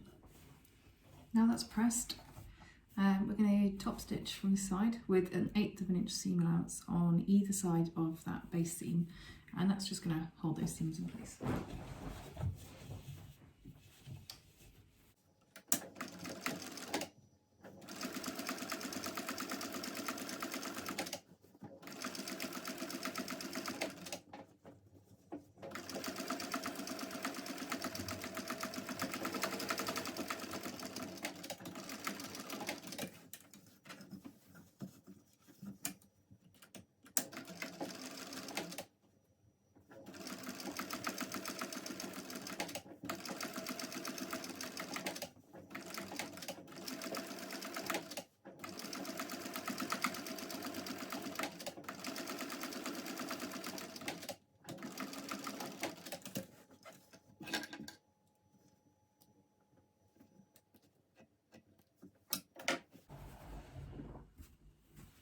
Okay.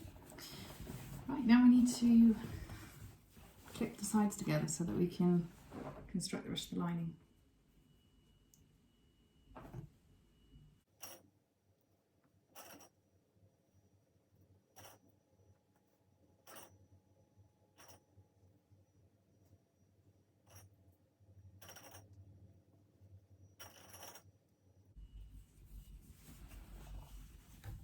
Okay, and let's sew that together with 3/8 of an inch seam allowance as well.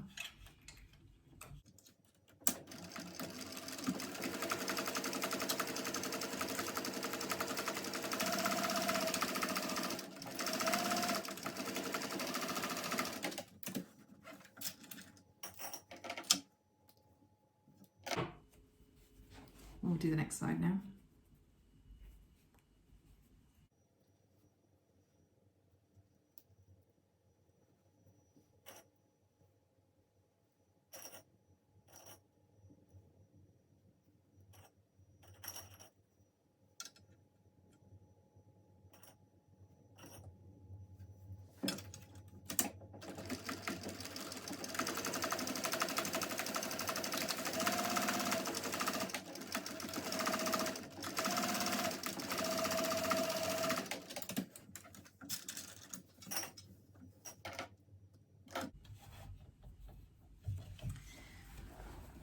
There you go.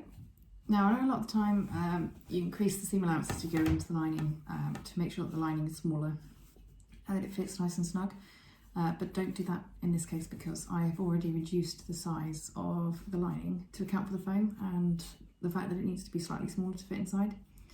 So just make sure that you use a nice even seam allowance down the whole length. So your next part is to match up the box corners on the lining. This should be nice and easy because you've got the side seams and the bottom seam, and all you need to do, hopefully you can see, is match up the two seams and then clip it into place.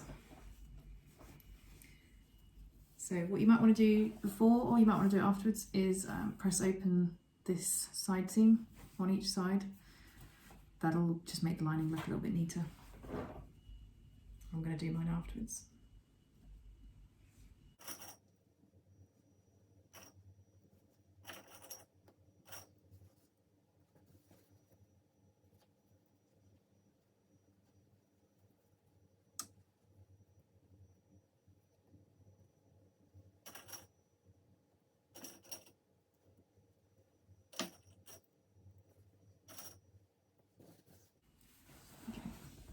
We're going to sew this box corner together with a 3/8 of an inch seam allowance.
There you go.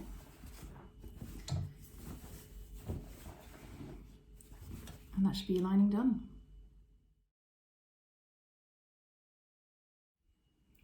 So we're on to final assembly now. Now you need to first of all grab your exterior and turn it inside out again.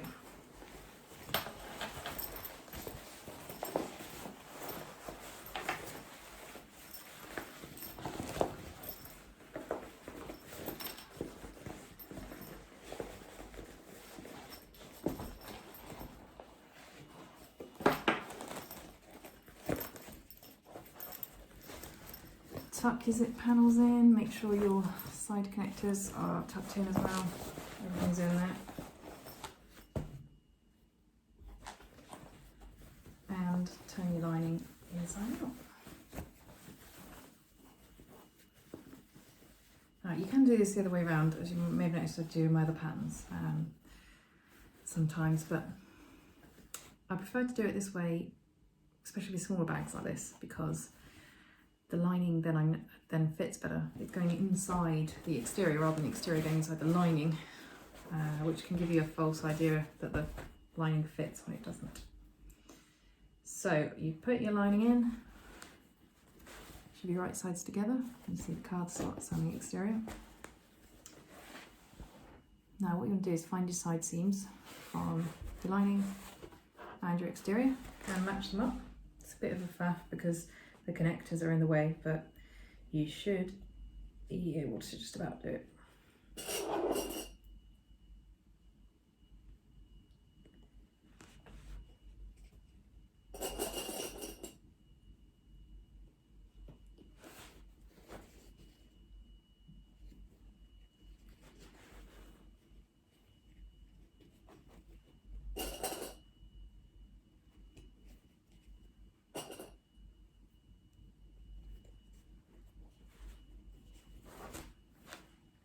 There you go. Now, what you want to do is just check that your lining fits correctly.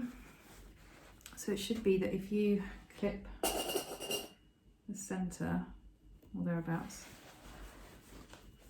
if you pull it nice and tight, that the lining fits all the way around.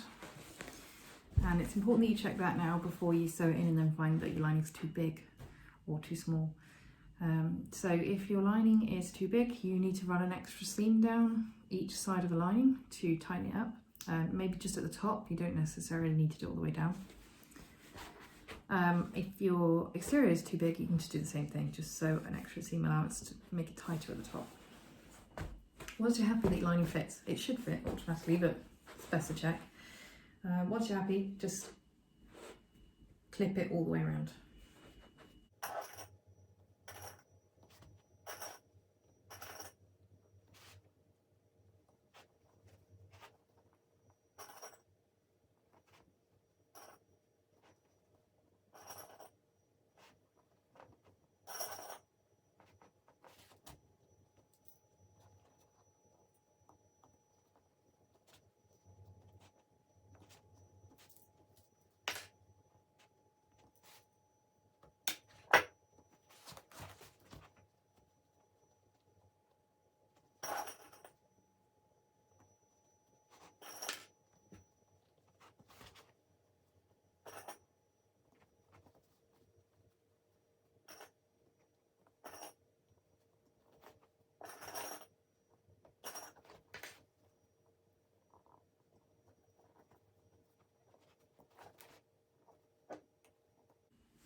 Now we're going to give it a top stitch. So, well, not a top stitch, but we're going to stitch the top with a 3/8 of an inch seam allowance all the way around.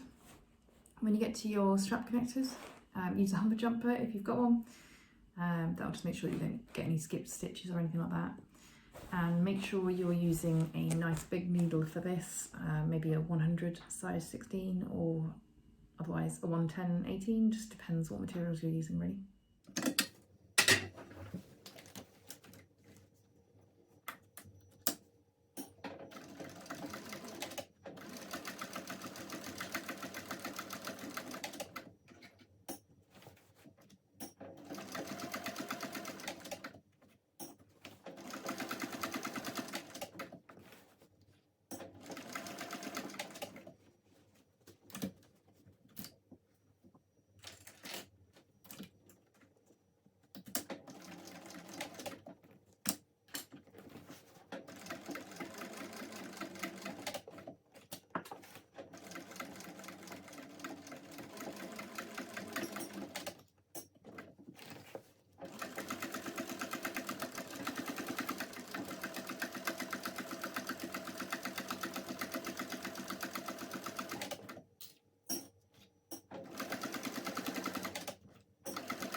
There you go. If you want to make it extra secure, you can add another layer of stitching just above it inside the seam allowance, but then we also need to remove the foam. So I'm just going to remove my basting stitches.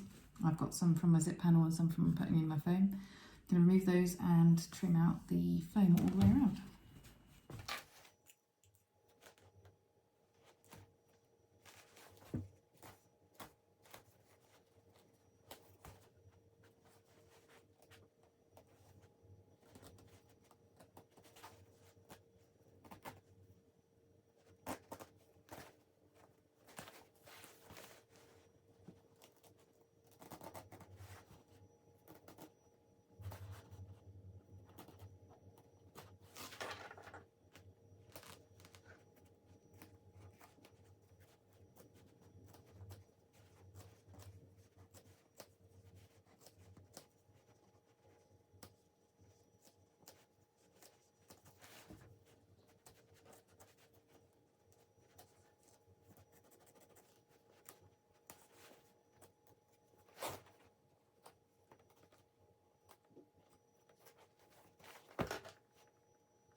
There you go, that's all trimmed out. Now we need to birth the bag, so hopefully you left your zip undone. I did not. So I'm just going to try and undo it from the back.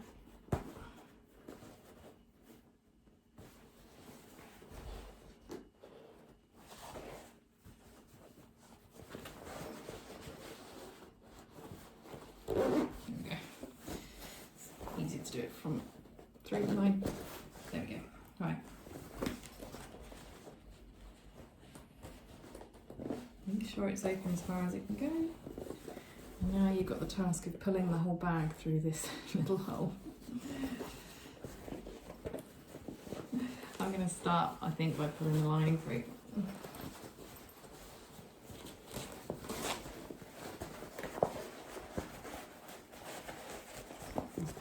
Too bad actually.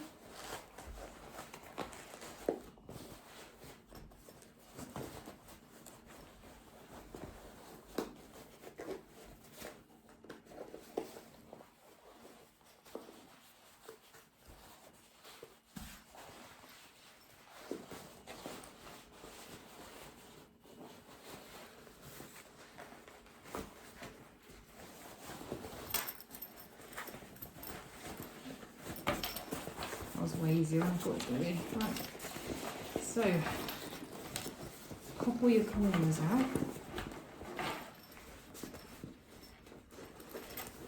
And all of your seams. Make sure they're nice and neat.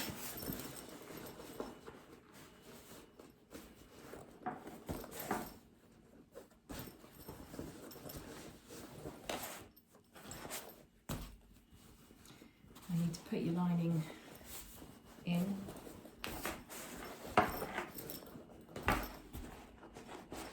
Push all your corners out.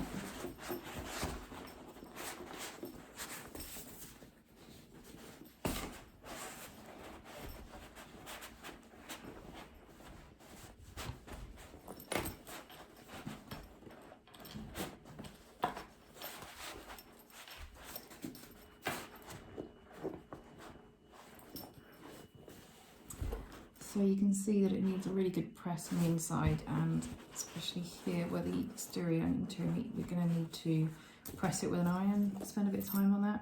It does make a big difference. Then what we're going to do is press zip panels in so they're inside. Make sure that your connectors are out. And once we've pressed it all in, we're going to top stitch it around the entire outside. And then of course you need to pull out your pocket. So the pocket that you use to turn your bag.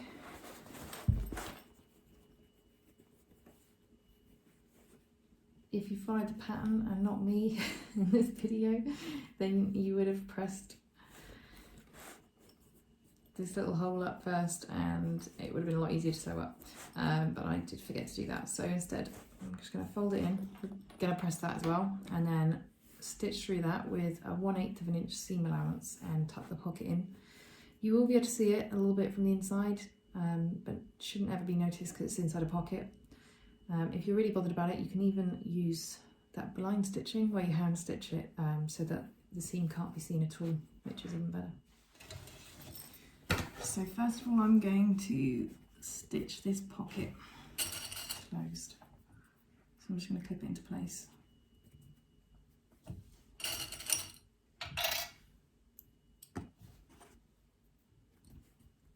I've folded the bottoms in on themselves so it's nice neat finish.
So now I'm going to top stitch this. So I'm going to, I pressed this in, but it's still not staying, so I'm going to clip it all the way around.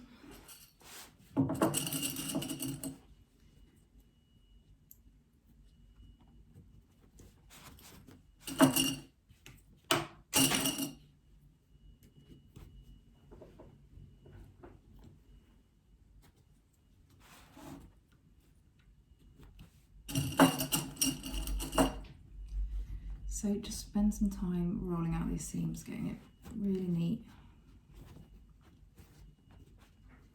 Just makes a big difference.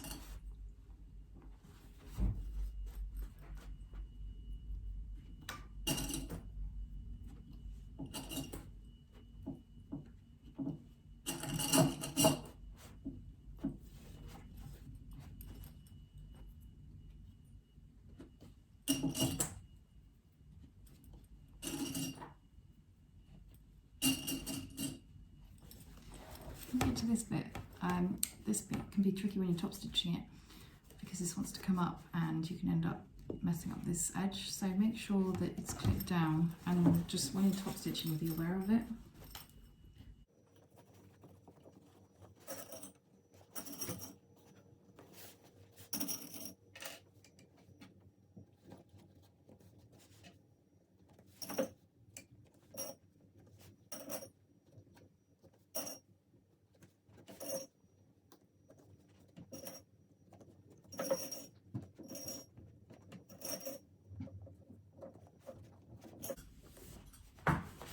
So I'm ready now to top stitch it.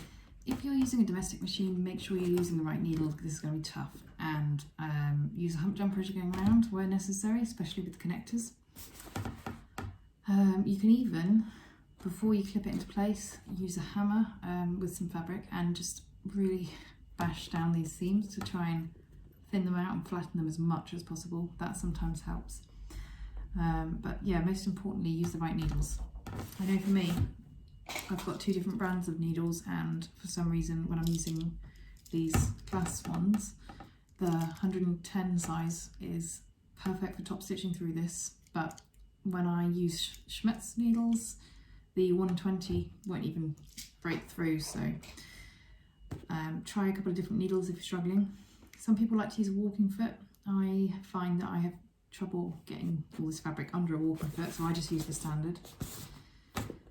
Yeah, and just keep trying different things and giving it a go, because you can top stitch this. It's just it's not as easy on a domestic machine.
So there it is, all top stitched.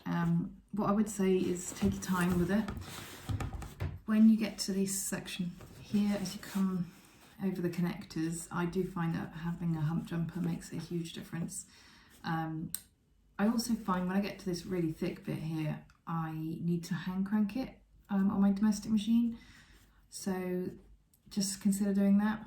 That just means you can take your time with it. You can sort of make sure that you're feeding the bag through at the right rate, so it just makes it a little bit easier. There you go.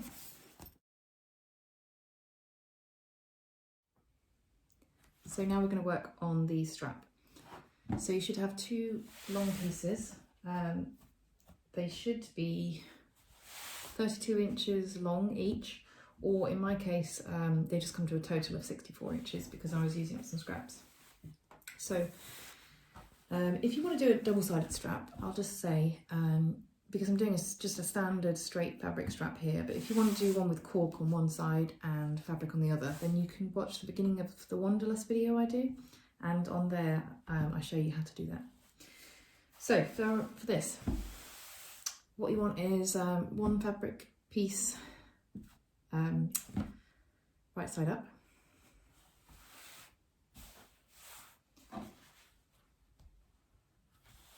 Okay, and you want to match it up.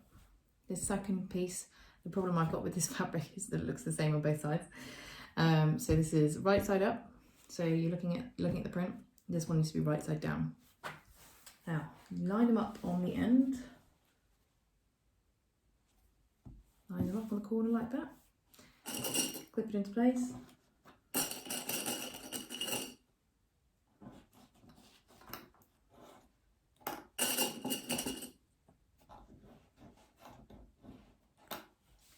Now I need to draw a diagonal line that's going from where this piece starts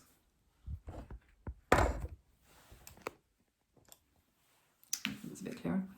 We're going to draw a diagonal line from where this piece starts down across to where this underneath piece is.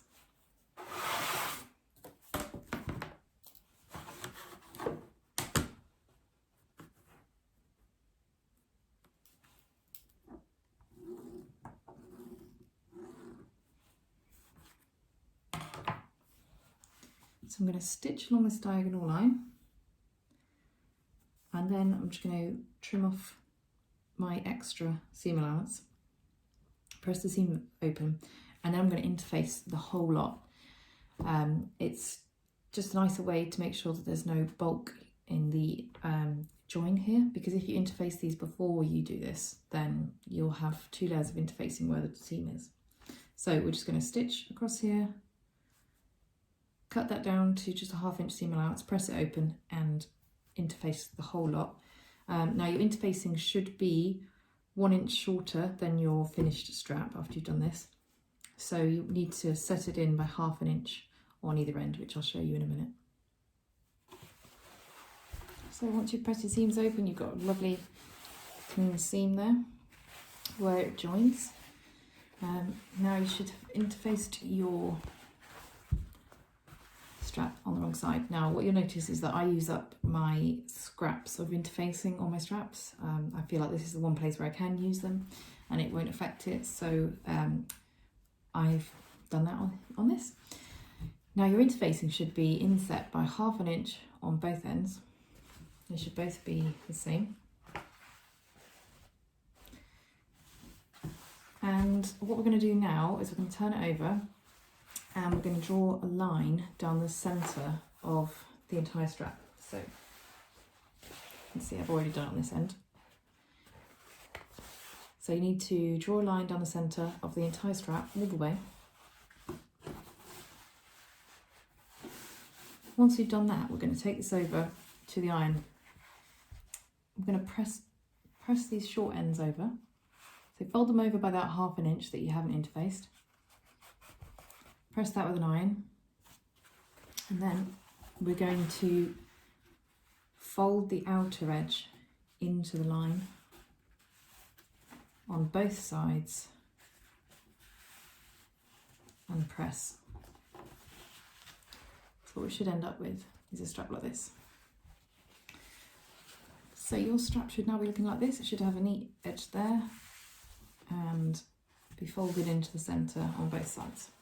So what you now need to do is fold it again on that original line that you drew. Fold it and press it all the way along and then clip it into place in preparation for top stitching. I've got a size 90 needle and I'm going to stitch it with a 3.5 stitch length, which is quite long for me. And I'm now going to top stitch the whole of the strap. So I'm going to first of all do the side that's open, then I'll do the short sides and back up.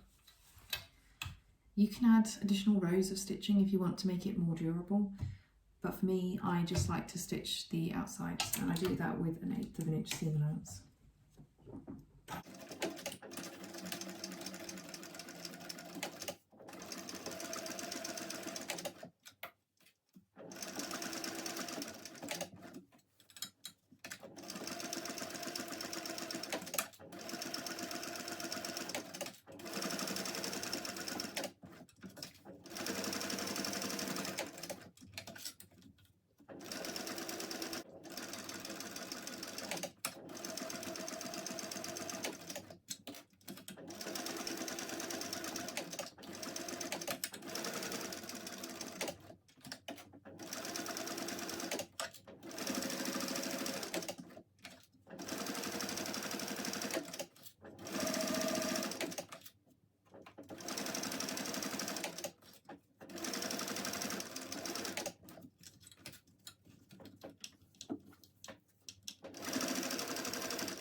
now to finish the strap, we have a slider. So what you need to do is just pop it through the bottom, put it back through the top. So it's going through this middle bar here.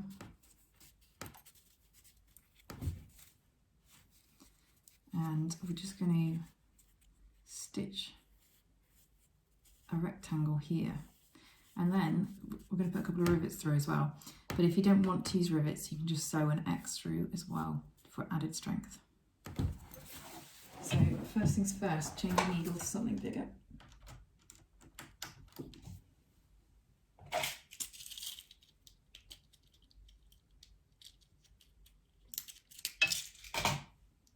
I'm going with a 110 size 18.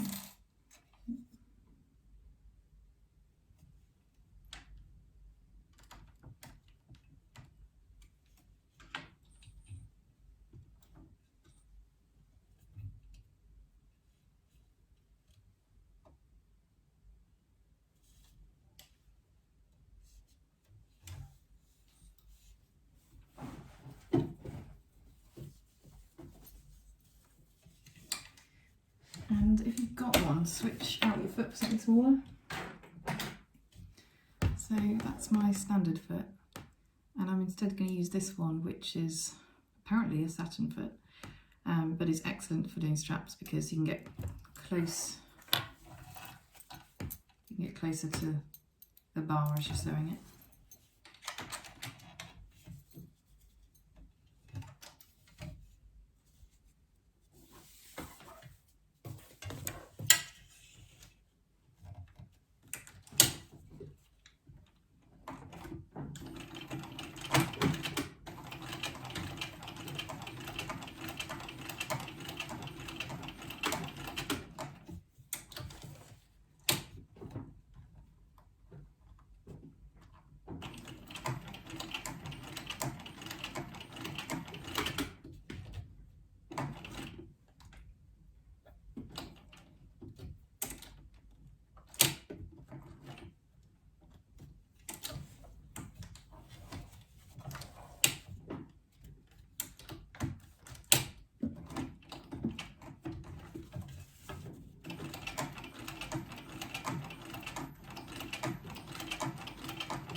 Hopefully you can see that.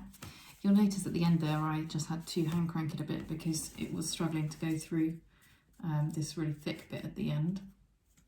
So if you have that problem, just try using your hand crank, maybe a bigger needle, or you can just rivet it. I know a lot of people that just rivet their straps, but I like to sew it as well, just for a bit of extra strength. So next I'm going to make the holes for my rivet. I'm just going to put one in.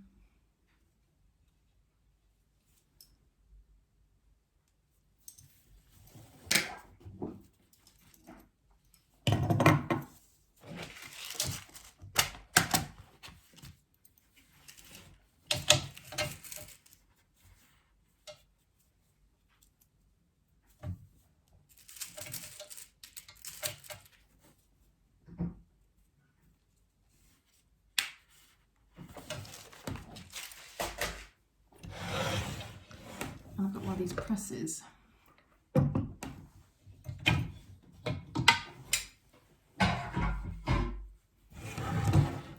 Hopefully you can see that now.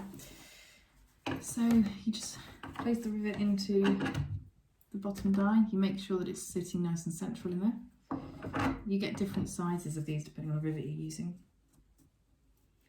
And then as you bring the top down, just make sure that's nice and central as well.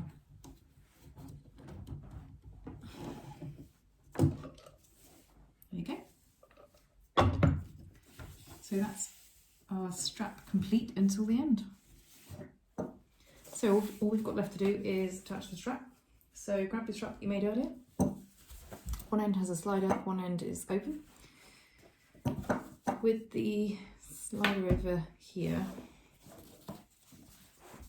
you want to put the free end through your rectangle bin.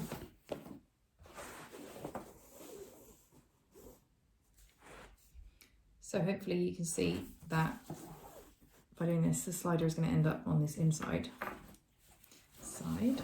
So put your free end back through the slider and then again through the other side. Just like that.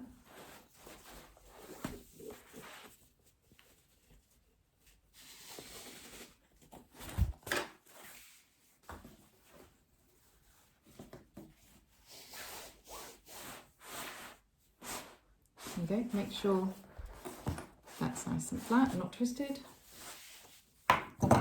Now take your free end, put it back through the connector on the other side. Make sure you're coming from the outside of the bag toward the centre of the bag. Fold it back on itself. Now just make sure that there's no twists in your strap and that the slider is showing on the outside. And now what we're going to do is put a couple of rivets through here. You can sew this as well if you want to. This part I don't tend to sew, although I sew the rest. But this part I just rivet. So I'm going to grab my rivet punch.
If you haven't got a press, you can just use a hammer tool set that's set for placing, that's designed to set rivets. They're really good as well.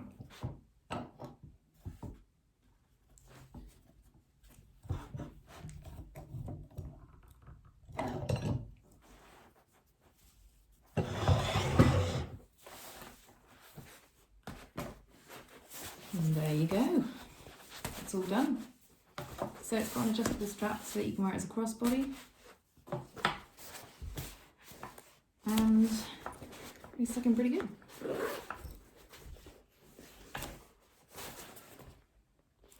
I hope that you've enjoyed making it. If so, just have a look at my other patterns. There's a link in the description to my pay store. And if you haven't already, you can buy this pattern so that you can actually sew it along with the video. And you can also have a look at my free pattern, the Idexa pouch, as well as my free leather pattern, the Maverick Messenger. So they're both available on my PayHib store, which again is in the description.